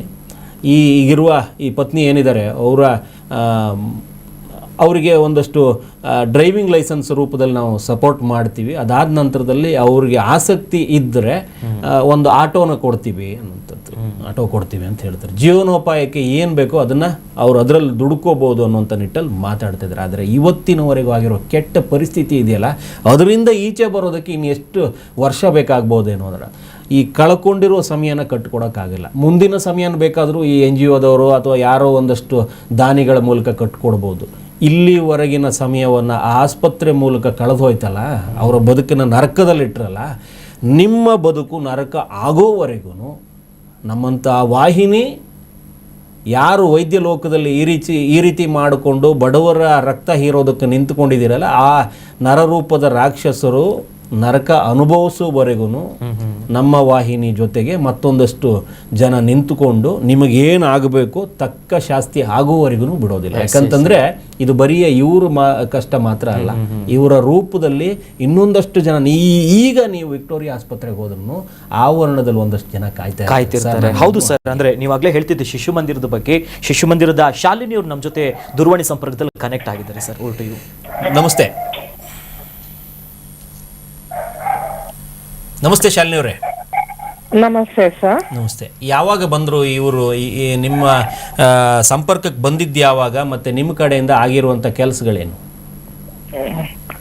ಸರ್ ನನಗೆ ಎಕ್ಸಾಕ್ಟ್ ಡೇಟ್ ನನಗೆ ಗೊತ್ತಿಲ್ಲ, ಓಕೆ. ಬಟ್ ಅವರು ಬಂದಿದ್ರು ನಮ್ಮ ಸಂಸ್ಥೆಗೆ. ಸೊ ಅವ್ರಿಗೆ ಆಗಿರುವಂತ ನ್ಯಾಯಗಳನ್ನೆಲ್ಲ ಹೇಳಿದ್ರು ನಮ್ಗೆ. ಸೊ ಅವ್ರ ಮನೆ ವಿಸಿಟ್ ಮಾಡೋಣ ಅಂತ ಹೋಗಿದ್ವಿ. ಅವ್ರ ಮನೆ ವಿಸಿಟ್ ಮಾಡಿದಾಗ ಅವ್ರ ಮನೆಯಲ್ಲಿ ಇದ್ದಿದ್ದು ಬರೀ ಬಡತನ ಮತ್ತೆ ಹಸಿವು ಮತ್ತೆ ಕಷ್ಟ. ಸೊ ಅಲ್ಲಿ 4 ಮಕ್ಕಳು ಇತ್ತು, ಪುಟಾಣಿ ಮಕ್ಕಳು. ಅಂದ್ರೆ ಒಂದು 5 ತಿಂಗಳ ಮಗು, ಮತ್ತೆ ಫಸ್ಟ್ ಸ್ಟ್ಯಾಂಡರ್ಡ್ ಓದುವಂತ ಒಂದು ಹುಡುಗಿ, 3 ವಯಸ್ಸೊಂದು ಹುಡುಗಿ, 1.5 ವರ್ಷ ಹುಡುಗ. ಅವ್ರ ಅಪ್ಪ ಮಾತ್ರ ಜೊತೆಗಿದ್ರು. ಸೊ ಅವ್ರು ಹೇಳಿದ್ರು ಅವ್ರ ಮನೆಯವರ ಆಸ್ಪತ್ರೆ ಟ್ರೀಟ್ಮೆಂಟ್ಗೆ ಮತ್ತೆ ಅವರು ಮನೆಯವ್ರದ ಲಾಸ್ಟ್ ರಿಚುವಲ್ಸ್ ಮಾಡಕ್ಕೆ ಅವ್ರ ಕೈನಲ್ಲಿ ಇರೋದು ಎಲ್ಲ ಹಾಕಿದೀವಿ, ಇವಾಗ ಮಕ್ಕಳಿಗೂ ಸರಿ ಊಟ ಇಲ್ಲ ಅಂತ. ಸೊ ಆ ಸ್ಥಿತಿನಲ್ಲಿ ಇದ್ರು ನಾವು ಅವ್ರನ್ನ ನೋಡಕ್ ಹೋಗ್ಬೇಕಾದ್ರೆ. ಆಮೇಲೆ ಅವ್ರಿಗೆ ನಮ್ ಶಿಶು ಮಂದಿರ್ ಕಡೆಯಿಂದ ರೇಷನ್ ಐಟಮ್ಸ್, ಮತ್ತೆ ಅವ್ರಿಗೆ ಡ್ರೆಸ್ಸಸ್, ಮತ್ತೆ ಅವ್ರ ಮಕ್ಳು ಆಕ್ಸ್ಫರ್ಡ್ ಪಬ್ಲಿಕ್ ಸ್ಕೂಲ್ ನಲ್ಲಿ ಓದ್ತಾ ಇದ್ರು. ಅಂದ್ರೆ ಆ ಹುಡುಗಿ 81% ಬಂದಿದ್ಲು, ಚೆನ್ನಾಗ್ ಮಾರ್ಕ್ ತೆಗಿತಾ ಇದ್ಲು. ಅವ್ರದ್ದು ಫ್ಯಾಮಿಲಿ ಫಿನಾನ್ಷಿಯಲ್ ಕಂಡೀಷನ್ ತುಂಬಾ ಮೋಸವಾಗಿತ್ತು. ಸೊ ಹಂಗಾಗಿ ನಮ್ ಶಿಶು ಮಂದಿರ್ ಕಡೆಯಿಂದ ಫೀಸ್ ಪೇ ಮಾಡಿದ್ವಿ, 2 ಮಕ್ಳಿಗೂ ಫೀಸ್ ಪೇ ಮಾಡಿದ್ವಿ. ಮತ್ತೆ ಅವ್ರಿಗೆ ಆಟೋ ಕಲಿತಾ ಇದಾರೆ. ಸೊ ಅವರು ಯಾವಾಗ ಅವರು DL ಪಾಸ್ ಮಾಡ್ತಾರೋ, DL ಟೆಸ್ಟ್, ಅವಾಗ ಅವ್ರಿಗೆ ಆಟೋ ಕೊಡ್ತೀವಿ ಸರ್. ತುಂಬ ಖುಷಿ ಆಗುತ್ತೆ. ನಿಮ್ಮ ಸಂಸ್ಥೆ ಈ ರೀತಿ ಕೆಲಸಗಳು ಮಾಡ್ತಾ ಇರಲಿ, ನಿಮ್ಮ ಜೊತೆಗೆ ನಾವು ನಿಂತ್ಕೊಳ್ತೀವಿ ಏನಾದರೂ ಬಂದಾಗ. ನೀವು ಈ ರೀತಿ ಬಡ ವರ್ಗದವರ ಕಷ್ಟಕ್ಕೆ ಸ್ಪಂದಿಸಿ ನೀವು ಮಾಡಿರೋ ಕೆಲಸ ನೋಡಿದ್ರೆ ನೀವು ಒಳ್ಳೆ ಹಾದಿಲಿದ್ದೀರಿ ಅಂತ ಅನಿಸುತ್ತೆ. ಶಿಶು ಮಂದಿರದ ಕೆಲಸಕ್ಕೆ ಶ್ಲಾಘನೆ ವ್ಯಕ್ತಪಡಿಸ್ತೀವಿ. ಧನ್ಯವಾದ. ಅಂದರೆ ಅದೇ ನಾನು ಅದನ್ನೇ ಹೇಳ್ತಾ ಇದ್ದೆ, ಕೆಲವೊಂದು ವಿಚಾರದಲ್ಲಿ ಎಲ್ಲರೂ ಒಂದೇ ರೀತಿ ಇರಲ್ಲ. ಇಂಥವರು ಇರ್ತಾರೆ, ಯಾರೋ ಒಬ್ಬರು ಬಂದಾಗ ಅವ್ರು ಹೇಳ್ತಾರೆ, ಮನೆಗೆ ಹೋದಾಗ ಏನೂ ಇರಲಿಲ್ಲ ಸರ್, ಒಂದಷ್ಟು ಐಟಮ್ಸ್ ಮಾತ್ರ ನೋಡಿದ್ವಿ, ಅಲ್ಲಿಂದ ಶುರುವಾಯಿತು ಅವರ ಲೆಕ್ಕ. ಈ ಕೆಲವು ಮನೆಗೆ ಹೋಗ್ತಾರೆ, ಏನಾದರೂ ಘಟನೆಗಳಾದಾಗ ಯಾರ್ದಾದ್ರೂ ಮನೆಗೆ ಹೋದಾಗ ಅವರು ಆಡ್ತಾ ಇರೋ ಮಾತುಗೂ ಪರಿಸ್ಥಿತಿಗೂ ವ್ಯತ್ಯಾಸ ಇರುತ್ತೆ. ಆದರೆ ಇವರು ಆಡ್ತಾ ಇರೋ ಮಾತುಗೂ ಮನೆ ಪರಿಸ್ಥಿತಿ ಒಂದೇ ಇತ್ತು.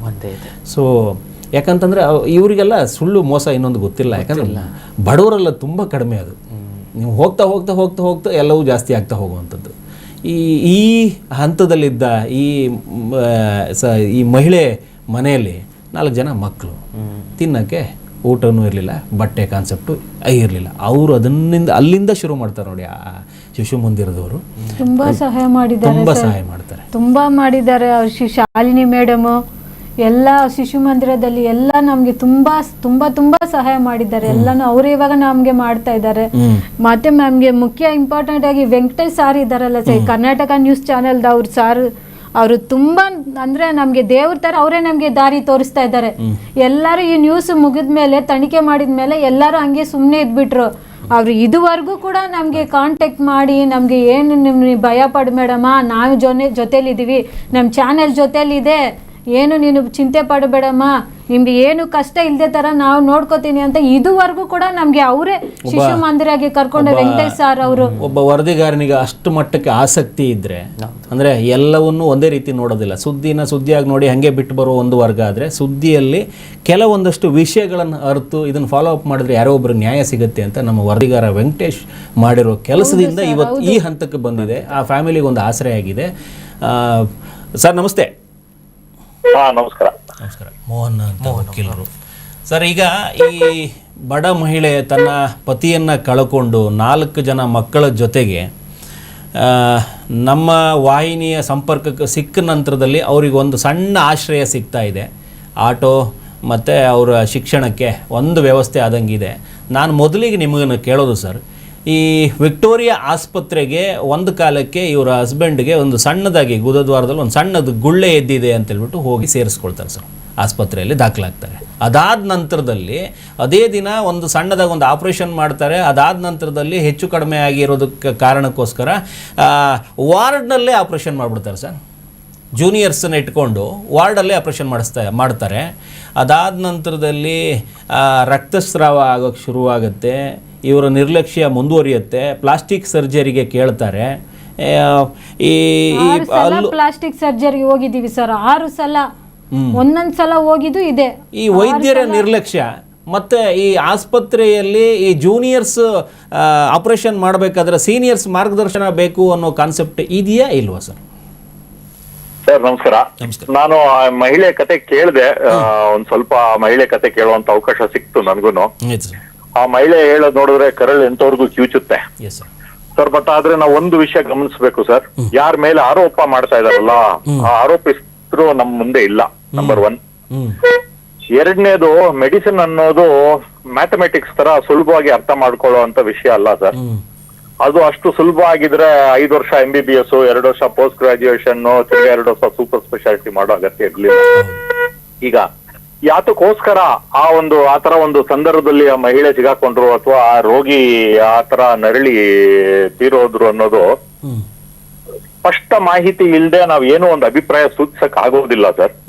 ಅಲ್ಲ, ಈಗ ಮೇಲ್ನೋಟಕ್ಕೆ ಇವರೇ ಕಂಡಂತೆ, ಇವರೇ ಹೇಳದಂತೆ. ಇಲ್ಲ, ಇವ್ರು ನೀವ್ ಹೇಳಿದ ವಿಚಾರ ಎಲ್ಲ ಸತ್ಯವಾಗಿದ್ರೆ ಖಂಡಿತವಾಗ್ಲೂ ನಿರ್ಲಕ್ಷ್ಯತೆ ಇದೆ ಅದರಲ್ಲಿ. ಎಸ್ ಸರ್, ಯಾಕಂದ್ರೆ ಒಬ್ಬ ಜೂನಿಯರ್ ಅಲ್ಲಿ ಆಪರೇಷನ್ ಮಾಡಬೇಕಾದ್ರೆ ಆ ವಿಷಯ ಹೇಳ್ತೀನಿ ಸರ್, ಆ ವಿಷಯ ಹೇಳ್ತೀನಿ. ಟೀಚಿಂಗ್ ಹಾಸ್ಪಿಟಲ್ಸ್ ಅಲ್ಲಿ ಮತ್ತೆ ಈ ತರ ವಿಕ್ಟೋರಿಯಾ ಹಾಸ್ಪಿಟಲ್ ಏನು ಇದೆಯಲ್ಲ, ಸ್ಟೂಡೆಂಟ್ಸ್ಗೆ ಎಕ್ಸ್ಪೋಜರ್ ಸಿಗದೆ ಇದ್ರೆ ನಮ್ಗೆ ಮುಂದಕ್ಕೆ ವೈದ್ಯರೇ ಸಿಗೋದಿಲ್ಲ. ಎಲ್ಲಾರು ನಮ್ಗೆ ಟ್ರೈನಿಂಗ್ ಮಾಡೋರೇ ಸಿಗ್ಬೇಕು ಅಂದ್ರೆ ಮುಂದಕ್ಕೆ ವೈದ್ಯರೇ ಸಿಗೋದಿಲ್ಲ. ಎಲ್ಲಿ ಸೀನಿಯರ್ ನ ಇಂಟರ್ವೆನ್ಷನ್ ಬೇಕಾಗುತ್ತೆ ಅಲ್ಲಿ ಸೀನಿಯರ್ಸ್ ಇಂಟರ್ವ್ಯೂನ್ ಆಗ್ತಾರೆ. ಎಲ್ಲಿ ಜೂನಿಯರ್ಸ್ ಇವಾಗ ಏನೋ ಪ್ರಾಥಮಿಕ ಚಿಕಿತ್ಸೆ ಅಥವಾ ಪ್ರಿಲಿಮಿನರಿ ಅಸೆಸ್ಮೆಂಟ್ ಮಾಡಬೇಕಾಗುತ್ತೆ, ಅವಾಗ ಪೋಸ್ಟ್ ಗ್ರಾಜುಯೇಟ್ ಸ್ಟೂಡೆಂಟ್ಸ್ಗೆ ಮಾಡ್ತಾರೆ. ಯಾಕಂದ್ರೆ ಅವ್ರು MBBS ಪಾಸ್ ಮಾಡಿರ್ತಾರೆ, 1 ವರ್ಷ ಹೌಸ್ ಸರ್ಜನ್ಸಿನೂ ಮಾಡಿರ್ತಾರೆ, ಅದರಲ್ಲಿ ಅವ್ರಿಗೆ ಸಾಕಷ್ಟು ಎಕ್ಸ್ಪೋಜರ್ ಸಿಗುತ್ತೆ. ಆಮೇಲೆ ಏನೇ ನಿರ್ಲಕ್ಷ್ಯತೆ ಆದ್ರೂನು ಅದು ಸೀನಿಯರ್ದೇ ಜವಾಬ್ದಾರಿ ಆಗಿರುತ್ತೆ. ಹಂಗಾಗಿ ಸೀನಿಯರ್ಸ್ನು ಅಷ್ಟು ಸುಲಭವಾಗಿ ಎಕ್ಸ್ಪೀರಿಯನ್ಸ್ ಇಲ್ಲದೆ ಇರುವಂತ ಜೂನಿಯರ್ಸ್ ಕೈಗೆ ಯಾವುದೇ ಜವಾಬ್ದಾರಿ ಕೊಡೋದಿಲ್ಲ ಸರ್, ಕೊಡೋಂಗಿಲ್ಲ. ಅವ್ರಿಗೆ ಸಾಮರ್ಥ್ಯ ಇಲ್ಲದೆ ಇದ್ರೆ ಕೊಡೋದಿಲ್ಲ ಅವರು. ಇವ್ರು ಹೇಳ್ತಾರೆ ಕೊಡೋಂಗಿಲ್ಲ, ಅವ್ರ ತಲೆ ಮೇಲೆ ಬರುತ್ತೆ, ಆ ಜವಾಬ್ದಾರಿ ಅವ್ರ ತಲೆ ಮೇಲೆ ಬರುತ್ತೆ. ಹೀಗಿರ್ಬೇಕಾದ್ರೆ ಯಾರೋ ಒಂದು ಸೀನಿಯರ್ ಡಾಕ್ಟರ್ ಜೂನಿಯರ್ಸ್ಗೆ ಅಷ್ಟು ಸುಲಭವಾಗಿ ಅವ್ರಿಗೆ ಎಕ್ಸ್ಪೀರಿಯನ್ಸ್ ಇಲ್ದೆ, ಅವ್ರಿಗೆ ಒಂದು ಸಾಮರ್ಥ್ಯ ಇಲ್ದೆ, ಅವ್ರು ಖಂಡಿತವಾಗ್ಲೂ ಅವ್ರಿಗೆ ಜವಾಬ್ದಾರಿ ಕೊಡೋದಿಲ್ಲ ಅವರು. ಸರ್, ಒಂದು ಆಸ್ಪತ್ರೆ ಮತ್ತೆ ವೈದ್ಯರ ಮೇಲ್ಗಡೆ ಈ ನಿರ್ಲಕ್ಷ್ಯದ ಲೆಕ್ಕಾಚಾರದಲ್ಲಿ ಕಾನೂನು ಅಡಿಯಲ್ಲಿ ಏನೇನು ಶಿಕ್ಷೆ ಆಗ್ಬಹುದು? ಇವ್ರು ಹೇಳಿದ್ದಕ್ಕೆ ಎಲ್ಲ ಪೂರಕ ದಾಖಲಾತಿಗಳಿದ್ದು, ವಿಡಿಯೋ ಸಾಕ್ಷಿಗಳಿದ್ದು, ಆಸ್ಪತ್ರೆ ಆವರಣದಲ್ಲೇ ಇವ್ರು 3 ದಿನ ಕಾದು ಬೇಡಿ ಕೇಳ್ತಾ ಇದ್ರು ಅವ್ರು ಒಳಗಡೆ ಸೇರಿಸ್ಕೊಳ್ದೇ ಇದ್ದಾಗ ಒಬ್ಬ ರೋಗಿನ ಹೊರಗಡೆ ಮಲಸ್ತಾರೆ ಅಂತಂದ್ರೆ ಇದಕ್ಕೆಲ್ಲ ಏನು ಕ್ರಮ ಆಗ್ಬೋದು ಕಾನೂನು ನಿಟ್ಟಲ್ಲಿ? ಸರ್, ಈಗ ಇವರು ಸೇರಿರುವಂತದ್ದು ಸರ್ಕಾರಿ ಆಸ್ಪತ್ರೆ. ಸರ್ಕಾರಿ ಆಸ್ಪತ್ರೆಗೆ ಕನ್ಸ್ಯೂಮರ್ ಕೋರ್ಟ್ ವ್ಯಾಪ್ತಿಗೆ ಬರೋದಿಲ್ಲ. ಇವ್ರ ನಿರ್ಲಕ್ಷ್ಯತೆ ಆಗಿದೆ ಅಂತ ಸ್ಪಷ್ಟವಾಗಿ ಮಾಹಿತಿ ಇದ್ದು ಅದನ್ನ ಕೋರ್ಟ್ ಮುಂದೆ ದಾಖಲಾತಿ ಸಮೇತ ಅದನ್ನ ಪ್ರೂವ್ ಮಾಡೋಕೆ ಬಂದ್ರೆ ಇವ್ರಿಗೆ ಹೈಕೋರ್ಟ್ ಅಲ್ಲಿ ರಿಟ್ ಪಿಟಿಷನ್ ಹಾಕಿ ಸರ್ಕಾರದಿಂದ ಇವರು ಪರಿಹಾರ ಕೇಳುವಂತ ಒಂದು ಅವಕಾಶ ಇದೆ. ನಂಬರ್ 1. ಇದು ಹಣಕಾಸಿನ ವಿಷಯಕ್ಕೆ ಸಂಬಂಧಪಟ್ಟಂತೆ. ನಾನು ಆಗ್ಲೇ ಕೇಳ್ಪಟ್ಟೆ ಇವರು ಆಲ್ರೆಡಿ ಪೊಲೀಸ್ ಕಂಪ್ಲೇಂಟ್ ಕೊಟ್ಟಿದ್ದಾರೆ ಅಂತ. ಪೊಲೀಸ್ ಕಂಪ್ಲೇಂಟ್ ಕೊಟ್ಟಿದ್ರೆ ಪೊಲೀಸ್ ಅವರು ಈಗ ಆಲ್ರೆಡಿ ಡಿಪಾರ್ಟ್ಮೆಂಟಲ್ ಎನ್ಕ್ವೈರಿ ಏನೋ ಮಾಡಿದ್ದಾರೆ, ಇಂಟರ್ನಲ್ ಕಮಿಟಿ ಏನೋ ಎನ್ಕ್ವೈರಿ ಮಾಡಿದ್ದಾರೆ ಅಂತ ಕೇಳ್ಪಟ್ಟೆ. ಆ ವರದಿ ಆಧಾರದ ಮೇಲೆ ಪೊಲೀಸ್ ಅವರು ಕ್ರಮ ಜರುಗಿಸ್ಬೇಕಾ ಇನ್ನೊಂದು ಮಾಡ್ಬೇಕಾ ಅಂತ ಹೇಳಿ ಪೊಲೀಸ್ನವರು ಅವ್ರ ನಿರ್ಧಾರ ತಗೊಳ್ತಾರೆ. ಈ ಅವಕಾಶಗಳಿದೆ ಸರ್ ಕಾನೂನಲ್ಲಿ. ಆಸ್ಪತ್ರೆ ಮೇಲೆ ಮತ್ತೆ ವೈದ್ಯರ ಮೇಲೆ ಕ್ರಮ ಏನಾಗತ್ತೆ ಅಂತ ವೈದ್ಯಕೀಯ ಇಲಾಖೆ ಇದಕ್ಕೆ ಸಂಬಂಧಪಟ್ಟಂಗೆ ನಿರ್ಲಕ್ಷ್ಯತೆ ಇದ್ರೆ, ವೈದ್ಯರ ನಿರ್ಲಕ್ಷ್ಯತೆಯಿಂದ ವರ್ತಿಸಿದ್ದಾರೆ ಅಂತ ಏನಾದ್ರು ಖಚಿತ ಮಾಹಿತಿ ಸಿಕ್ಕಿದ್ರೆ ಕರ್ನಾಟಕ ಮೆಡಿಕಲ್ ಕೌನ್ಸಿಲ್ ಅವರು ಡಿಸಿಪ್ಲಿನರಿ ಪ್ರೊಸೀಡಿಂಗ್ಸ್ ನಡೆಸೋ ಅಂತ ಅವ್ರಿಗೆ ಜೂರಿಸ್ಡಿಕ್ಷನ್ ಇದೆ ಅವ್ರಿಗೆ. ಸಾಬೀತಾದ್ರೆ ಇದು 3 ಅವಕಾಶಗಳಿದೆ ಅವ್ರಿಗೆ. ಸಾಬೀತಾದ್ರೆ ಏನ್ ಶಿಕ್ಷೆ ಇರುತ್ತೆ ಅವರಿಗೆ ಅಂತ? ಒಬ್ಬ ರೋಗಿ ಇವರ ನಿರ್ಲಕ್ಷ್ಯಕ್ಕೆ ಸಾವಿಗೀಡಾಗಿದ್ದಾರೆ.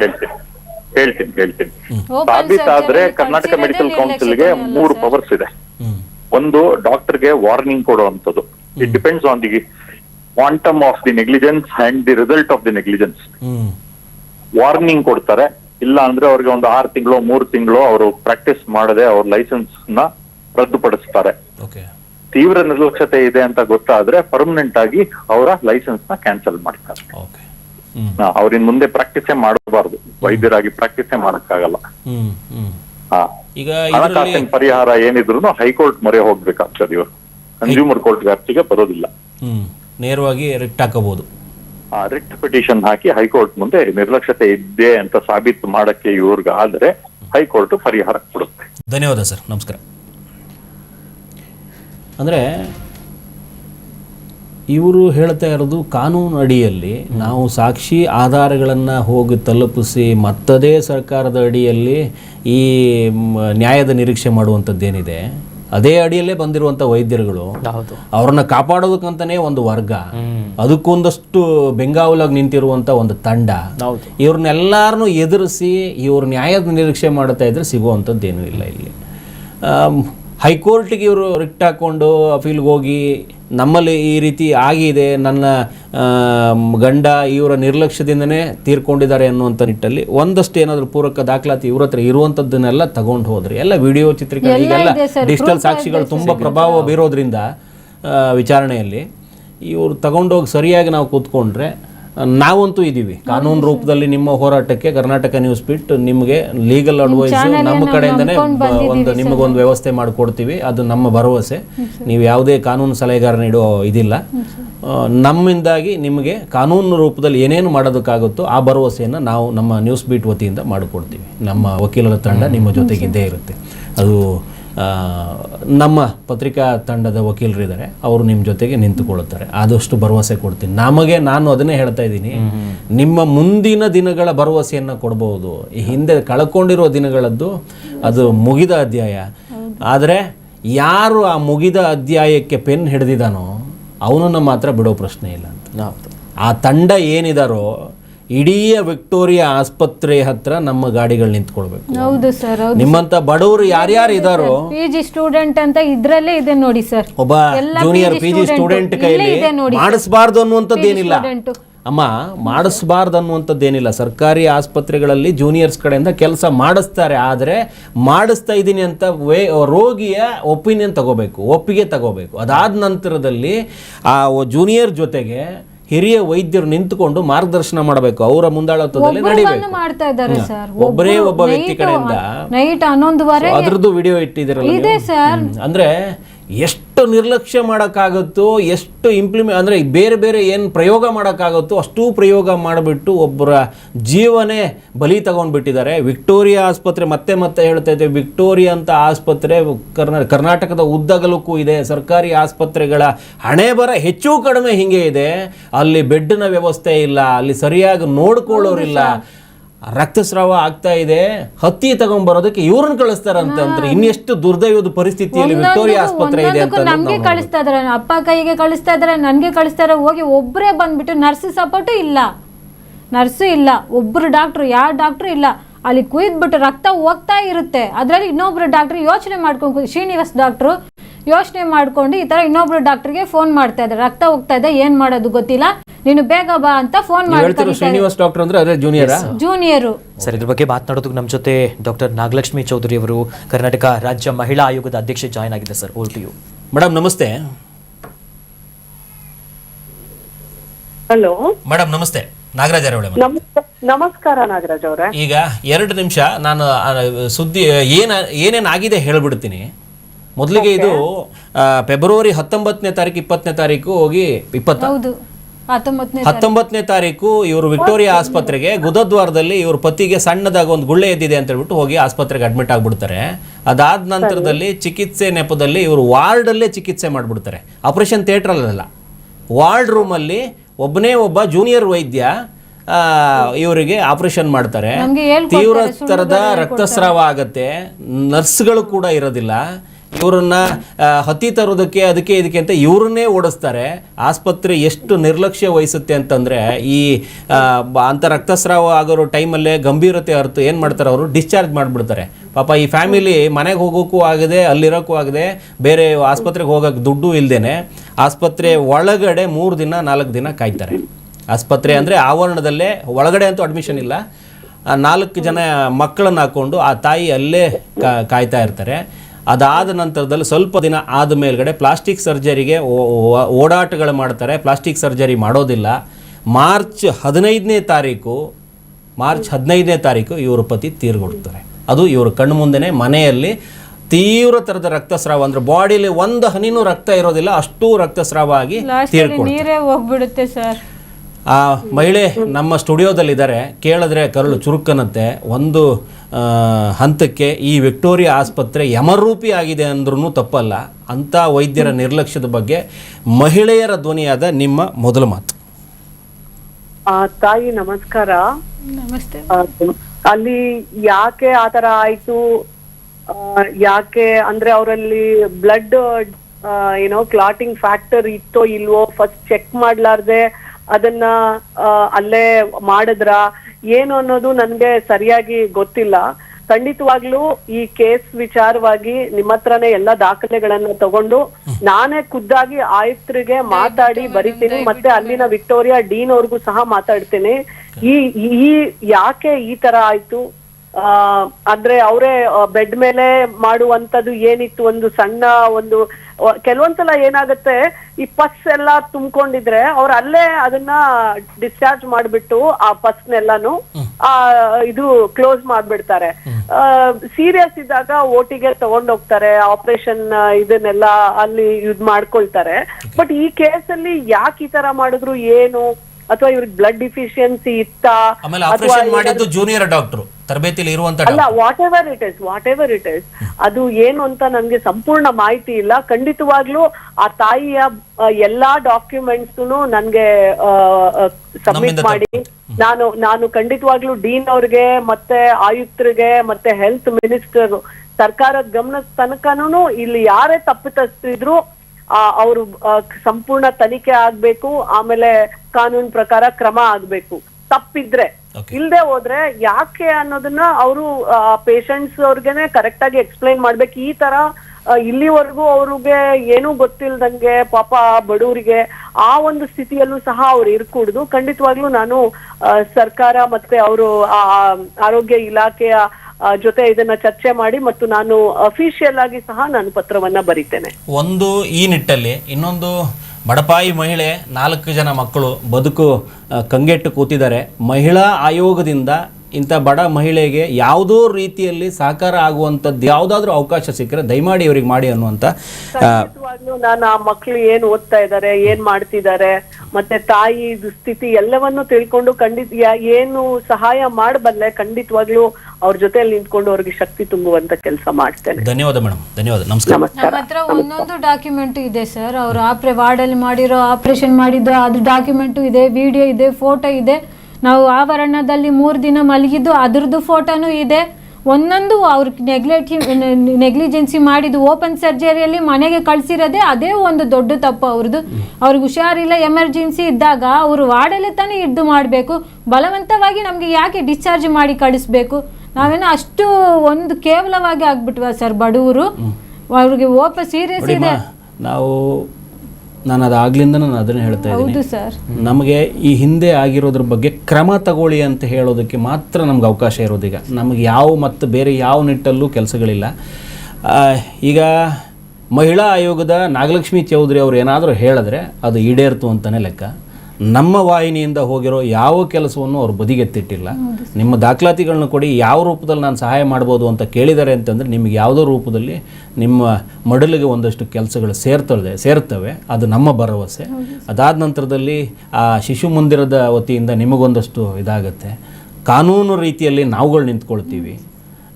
ಎಲ್ಲ ಸೇರಿಕೊಂಡಂತೆ ನಿಮಗೆ ನಿಮ್ಮ ಬದುಕಿಗೆ ಸಮಾಜದ ವತಿಯಿಂದ ಏನೇನು ನ್ಯಾಯ ಸಿಗ್ಬೋದು ಅದು ಸಿಗುತ್ತೆ. ವೈಯಕ್ತಿಕವಾಗಿ ನೀವು ನೊಂದಿದ್ದೀರಿ, ಬೆಂದಿದ್ದೀರಿ, ನಿಮ್ಮ ಕಷ್ಟ ನಿಮಗೇ ಗೊತ್ತಿದೆ. ನಾವು ಅದನ್ನು ಬರೆಸೋದಕ್ಕೋ ಅಥವಾ ಅದನ್ನು ಹೇಳೋದಕ್ಕೋ ನಾವು ಅರ್ಹರಲ್ಲ, ಮತ್ತು ಆ ಪರಿಸ್ಥಿತಿಯಲ್ಲಿ ನಾವಿಲ್ಲ. ಆ ನೊಂದು ಕೂತಿರೋ ಸ್ಥಿತಿಯನ್ನು ನಾವು ನೆನಿತೀವಿ. ನಮ್ಮಿಂದ ಏನೇನು ಆಗಬಹುದು ಮಾಡ್ತೀವಿ.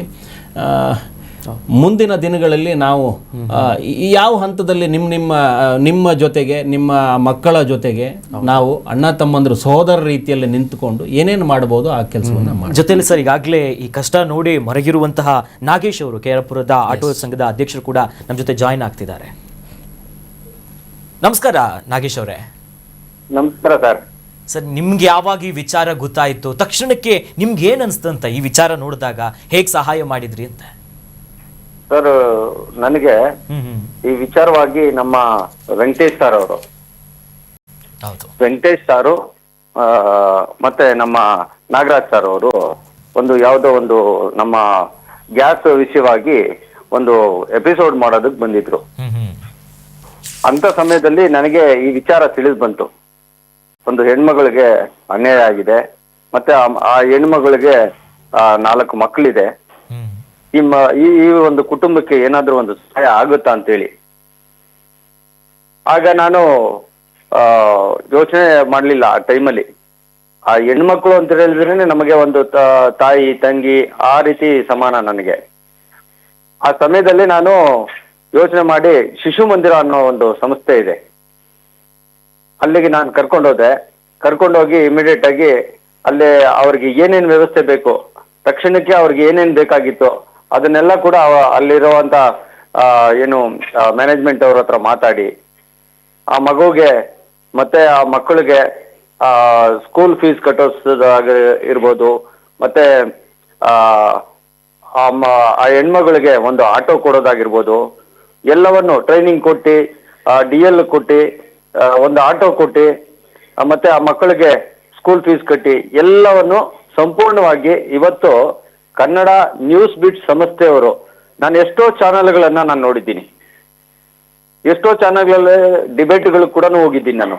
ಆದ್ರೆ ಆ ಒಂದು ಹೆಣ್ಣು ಮಗಳಿಗೆ ನ್ಯಾಯ ಕೊಡಿಸ್ಬೇಕು ಅಂತ ಹೇಳ್ಬಿಟ್ಟು ಇವತ್ತು ನಿಮ್ಮ ನ್ಯೂಸ್ ಬಿಟ್ ಸಂಸ್ಥೆ ವೆಂಕಟೇಶ್ ಅವರು ಮತ್ತೆ ನಮ್ಮ ನಾಗರಾಜ್ ಅವರು ಬಹಳಷ್ಟು ಕಷ್ಟಪಟ್ಟು ಆ ಹೆಣ್ಮಗಳಿಗೆ ನ್ಯಾಯ ಕೊಡಿಸ್ಬೇಕಂತೇಳಿ ಹೋರಾಟ ಮಾಡ್ತಾ ಇರ್ಬೇಕಾದ್ರೆ ನಾವು ಕೂಡ ಆ ಒಂದು ಜೊತೆನಲ್ಲಿದ್ದು ಕೆಲಸ ಮಾಡೋಣ ಅಂತೇಳಿ ಇವತ್ತು ಆ ಹೆಣ್ಮಗಳಿಗೆ ನಾವೊಂದು ಸ್ಥಾನವನ್ನ ದೊರಕಿಸ್ಕೊಟ್ಟಿದ್ದೀರಿ. ಇನ್ನು ಸಾಕಷ್ಟು ಇದೆ ಸರ್. ಎಸ್ ಖಂಡಿತ ಅನ್ಸರೆ, ಮೊದಲು ನಿಮಗೆ ನಾವು ಧನ್ಯವಾದ ಹೇಳ್ಬೇಕು. ಯಾಕಂದ್ರೆ ಕಷ್ಟ ಅಂತ ಬಂದಾಗ ಸಮಯಕ್ಕೆ ಸರಿಯಾಗಿ ಕೈ ಹಿಡಿದಿದ್ದೀರಿ. ನಿಮಗೂ ಕೂಡ ದೇವ್ರು ಒಳ್ಳೇದ್ ಮಾಡ್ಲಿ. ನೋಡಿ ಸರ್, ಕಷ್ಟ ಅಂತ ಬಂದಾಗ ಕೈ ಹಿಡಿತಾರಲ್ಲ, ಇದೇ ಒಂಥರ ಖುಷಿ. ಸಮಾಜದಲ್ಲಿ ಏನಾದ್ರೂ ಬದುಕಲ್ಲಿ ಒಂದು ಆಶಾಕಿರಣ ಇಟ್ಕೋಬೇಕು, ನಮಗೂ ಯಾರು ಆಗ ಬರ್ತಾರೆ ಅನ್ನುವಂಥದ್ದು ಏನಾದ್ರೂ ಅಂದ್ಕೊಂಡ್ರೆ ಇಂಥ ವ್ಯಕ್ತಿಗಳನ್ನು ನೋಡಿ, ಕೆಲ ಸಂಸ್ಥೆಗಳನ್ನು ನೋಡಿ ಒಂದು ಭರವಸೆ ಇಟ್ಕೋಬಹುದು. ಈ ತಾಯಿ ಭರವಸೆ ಕಳ್ಕೊಳ್ಳೋಂಗಿಲ್ಲ. ಯಾಕಂತಂದ್ರೆ ನೀವೇನು ಕಳ್ಕೊಂಡಿದ್ದೀರಿ ಅದನ್ನು ತುಂಬಿಕೊಡೋಕ್ಕಾಗೋದಿಲ್ಲ ಅಂತ ಪದೇ ಹೇಳ್ತೀವಿ. ಆದರೆ ನಿಮ್ಮ ಮಕ್ಕಳ ಬದುಕಿಗೆ ಒಂದಷ್ಟು ಜನ ಸಹಾಯ ಹಸ್ತ ಅಂತೂ ಚಾಚ್ತಾರೆ. ಈಗ ತುಂಬಾ ಕಷ್ಟ ಆಗ್ತಾ ಇದೆ ಸರ್. ಇವಾಗ ಮನೆ ಬಾಡಿಗೆ ನಮ್ಗೆ ಕಟ್ಟಕ್ ಆಗ್ತಾ ಇಲ್ಲ ಸರ್. ದಯವಿಟ್ಟು ಯಾರಾದ್ರೂ ನೋಡಿ ಮನೆಗೆ ಏನಾದ್ರೂ ಒಂದು ವ್ಯವಸ್ಥೆ ಮಾಡಿಕೊಟ್ರೆ ತುಂಬಾ ಚೆನ್ನಾಗಿರುತ್ತೆ. 4 ಮಕ್ಕಳು ಮುಖ ನೋಡಿ ಅದು ಯಾರಾದ್ರೂ ನಮ್ಮ ಮನೆಗೆ ಏನಾದ್ರೂ, ಮನೆ ಇರೋದು ಕೂಡ ಚಿಕ್ಕ ಮನೆ ಸರ್, ನೀರಿಗೂ ಕಷ್ಟ. ನೈಟ್ 2 ಗಂಟೆಗೆ ಹೋಗಿ ನೀರು ಹಿಡಿಬೇಕು. ಮನೆ ಮಲ್ಗೋ ಜಾಗದಲ್ಲಿ ಮೇಲೆಲ್ಲ ಸೀಲ್ ಬಿಟ್ಟಿದೆ. ಅದು ಯಾವಾಗ ಹೊಡೆದು ಮಳೆ ಜೋರಾಗಿ ಬಂದರೆ ಅದು ಸೀಳು ಮಕ್ಕಳ ತಲೆ ಮೇಲೇ ಬೀಳೋ ಥರ ಇದೆ ಸರ್. ಮಲಗಿದ ರೂಮಲ್ಲೇ ಸರ್, ಎಲ್ಲ ಮನೆಯೆಲ್ಲ ಫುಲ್ ಹಳೆ ಬಿಲ್ಡಿಂಗ್ದು ಸರ್, ಎಲ್ಲ ಸೀಲ್ ಬಿಟ್ಟಿದೆ. ಅದಕ್ಕೆ ಅಲ್ಲಿ ಕಮ್ಮಿ ಬಾಡಿಗೆ, 3,500 ರೂಪಾಯಿ ಬಾಡಿಗೆಯಲ್ಲಿ ಇರೋದು ಸರ್. ಮನೆಗೆ ಯಾರಾದರೂ ನೋಡಿಬಿಟ್ಟು ಸಹಾಯ ಮಾಡಿದರೆ ದೇವರು ತುಂಬ ಚೆನ್ನಾಗಿರುತ್ತೆ ಸರ್. ಈ ಮಕ್ಕಳು ಮುಟ್ಕೊಂಡು ನೋಡಿ ಈಗ ಆಗ್ತಾ ಇದೆ. ಇನ್ನೂ ಒಂದಷ್ಟು ಕೆಲಸ ಆಗ್ಬರ್ಬೋದು. ನಿಮ್ಮ ಕಣ್ಣೀರಿಗೆ ಒಂದಷ್ಟು ಜನ ಕಣ್ಣೀರು ಒರೆಸುವಂಥ ಪ್ರಯತ್ನ ಮಾಡಬಹುದು. ಆ ಕೆಲಸ ಆಗುತ್ತೆ. ಇನ್ನೊಂದು ದಿನ ಈ ನ್ಯೂಸ್ ಬೀಟ್ ವತಿಯಿಂದ ನಾವು ಯಾವ ರೂಪದ ಕಾರ್ಯಕ್ರಮದ ಮೂಲಕ ನಿಮಗೆ ಸಹಾಯ ಹಸ್ತ ಚಾಚಬಹುದು, ಆ ನಿಟ್ಟಲ್ಲೂ ಯೋಚನೆ ಮಾಡ್ತೀವಿ. ಒಳ್ಳೆಯದಾಗಲಿ ನಿಮಗೆ. ನಿಮ್ಮ ಬದುಕಿನ ಭರವಸೆ ಅಂತೂ ಕಳ್ಕೋಬೇಡಿ. ಸುಮಾರು ಜನ ಬಂದು ನಿಮ್ಮ ಸಹಾಯಕ್ಕೆ ನಿಲ್ತೀನಿ ಅಂತ ಹೇಳಿದ್ದಾರೆ, ಇನ್ನೂ ನಿಲ್ಲೋರಿದ್ದಾರೆ. ನೀವು ಧೃತಿಗೆಡದೆ ಮಕ್ಕಳನ್ನ ಸಾಕುವ ನಿಟ್ಟಲ್ಲಿ ಒಂದು ಪೋಸ್ಟ್ ಮಾರ್ಟಮ್ ಮಾಡಕ್ ಕೂಡ 20,000 ರೂಪಾಯಿ ದುಡ್ಡು ಕೇಳಿ ಅಲ್ಲಿ ಕೇಳ್ತಾ ಇದ್ದಾರಲ್ಲ ಸರ್. ಆಸ್ಪತ್ರೆಗಂತೂ ಕಟ್ಟುನಿಟ್ಟಿನ ಕ್ರಮ ಆಗೋವರೆಗೂ ನಾವು ಬೇರೆ ನಿಟ್ಟಲ್ಲಿ ನಿಂತ್ಕೊಳ್ತೀವಿ. ಅದಂತೂ ಅಕ್ಷರಶಃ ಸತ್ಯ. ಯಾಕಂತಂದ್ರೆ ನಿಮ್ಮಂಥವರು ಈಗ ಇನ್ನೂ ನಾವು ಈ ಕ್ಷಣದಲ್ಲಿ ಮಾತಾಡ್ತಾ ಇದ್ದೀವಿ, ಆ ಆಸ್ಪತ್ರೆಗೆ ಹೋದ್ರೆ ಈಗಲೂ ಕಾಯ್ತಾ ಇರುವಂಥ ಒಂದಷ್ಟು ಬಡ ರೋಗಿಗಳಿರ್ತಾರೆ. ಅವರಿಗೆ ನ್ಯಾಯ ಕೊಡಬೇಕಾಗಿದೆ. ನಿಮ್ಮಂತೆ ಒಂದಷ್ಟು ಜನರಿಗೆ ನ್ಯಾಯ ಕೊಡಬೇಕಾಗಿದೆ. ನ್ಯಾಯ ನಮ್ಮೊಂದಿಗೆ, ನಾವು ನಿಮ್ಮೊಂದಿಗೆ. ಕರ್ನಾಟಕ ನ್ಯೂಸ್ ಬಿಟ್ ನಿಮ್ಮ ಜೊತೆಗಿರುತ್ತೆ ಸರ್. ಇನ್ನೊಂದು ಇಂಪಾರ್ಟೆಂಟ್ ಹೇಳ್ಬೇಕಾಗಿದೆ, ಅಲ್ಲಿ ಪೋಸ್ಟ್ ಮಾರ್ಟಮೇ ಮಾಡಲ್ಲ ಅಂತ ನಮಗೆ ಮೈಂಡ್ ಡೈವರ್ಟ್ ಮಾಡಿ ಕಳಿಸ್ಬಿಡ್ತಾರೆ. ಅಲ್ಲಿ ನಾವು ಇಲ್ಲಿ 108ಗೆ ನಾವು ಫೋನ್ ಮಾಡ್ತೀವಲ್ಲ, ಆಂಬುಲೆನ್ಸ್ ಅವನು ಅಲ್ಲಿ ವಿಕ್ಟೋರಿಯಾ ಹಾಸ್ಪಿಟ್ಲ್ಗೆ ಬಿಟ್ಟಿರ್ತಾನೆ, ಅಲ್ಲಿ ಆ ಪೋಸ್ಟ್ ಮಾರ್ಟಮು ಮಾಡಲ್ಲ.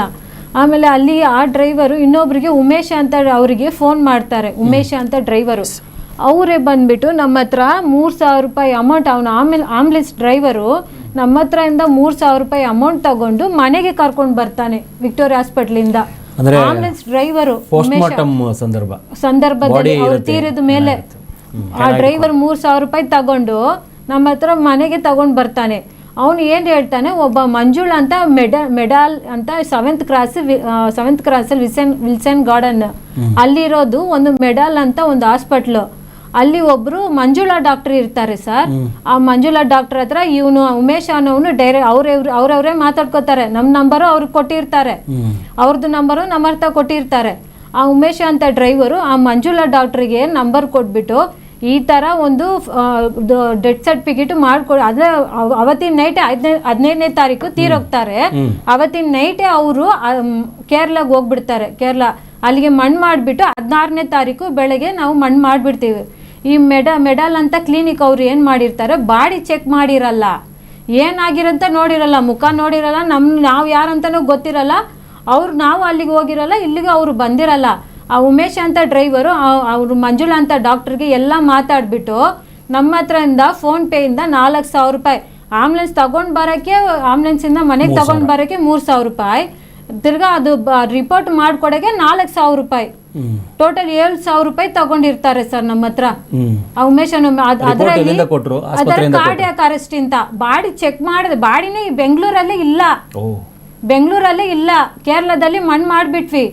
ಮನೆಗೆ ಬಂದು 3 ದಿನ ಬಿಟ್ಬಿಟ್ಟು ಅವರೇ ನಮಗೆ ಉಮೇಶ್ ಅನ್ನೋರು ಫೋನ್ ಮಾಡಿಬಿಟ್ಟು ಈ ಥರ ಸರ್ಟಿಫಿಕೇಟ್ ಮಾಡೋರು ಮಂಜುಳಾ ಡಾಕ್ಟರ್ ಇದ್ದಾರೆ, ಆ ಆಡಿಯೋ ಇದೆ ಸರ್. ಈ ಥರ ಆ ಡಾಕ್ಟರ್ ನಮ್ಮ ಹತ್ರ ಮಾತಾಡ್ತಾರೆ, ಫ್ಯಾಕ್ ಆಗಿ ಈ ಥರ ಆ ಆಡಿಯೋದಲ್ಲಿ ಇದೆ ಸರ್. ಅವರು ಈ ಥರ ಮಾತಾಡ್ತಾರೆ, ಏನಂತಾರೆ, ಈ ಥರ ನಾವು ಯಾವುದಿದ್ರೂ ಕೂಡ ನಾವು ಈ ಥರ ರಿಪೋರ್ಟ್ ಕೊಡ್ತೀವಿ ಅಂತ ನಮ್ಮ ಹತ್ರ 4,000 ರೂಪಾಯಿ ಅಮೌಂಟ್ ತಗೊಂಡು ಫ್ಯಾಕ್ ಆಗಿ ಈ ಥರ ಇದರಡಿ ಇನ್ನೊಂದು ಜಾಲ ದಂಧೆ ಮಾಡಕ್ಕೆ ಕೂತ್ಕೊಂಡಿದ್ದಾರೆ.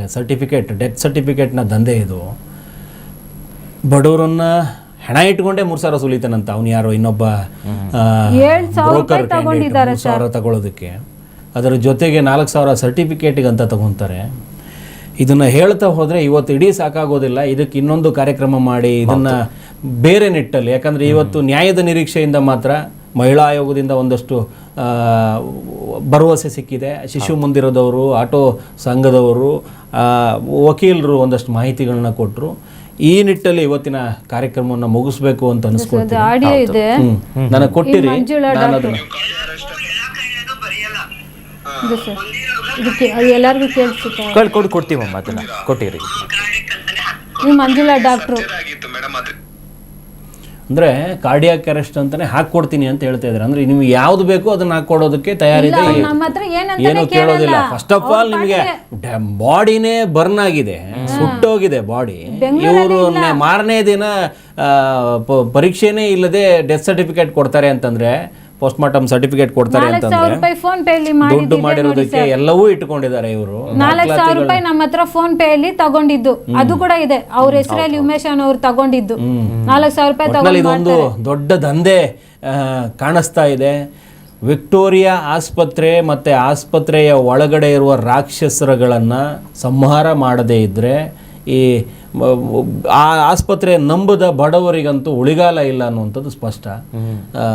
ಕೊನೆಯದಾಗಿ ನೀವು ನಿಜಕ್ಕೂ ಒಂದು ಆ ತಾಯಿ ಇವತ್ತು ನಮ್ಮ ಸ್ಟುಡಿಯೋದಲ್ಲಿ ಕೂತ್ಕೊಂಡಿದ್ದಾರೆ. ನಿರಂತರವಾಗಿ ಸುದ್ದಿ ಮಾಡಿ ಕರ್ನಾಟಕ ನ್ಯೂಸ್ ಬಿಟ್ ಕೈ ಬಿಟ್ಟಿಲ್ಲ.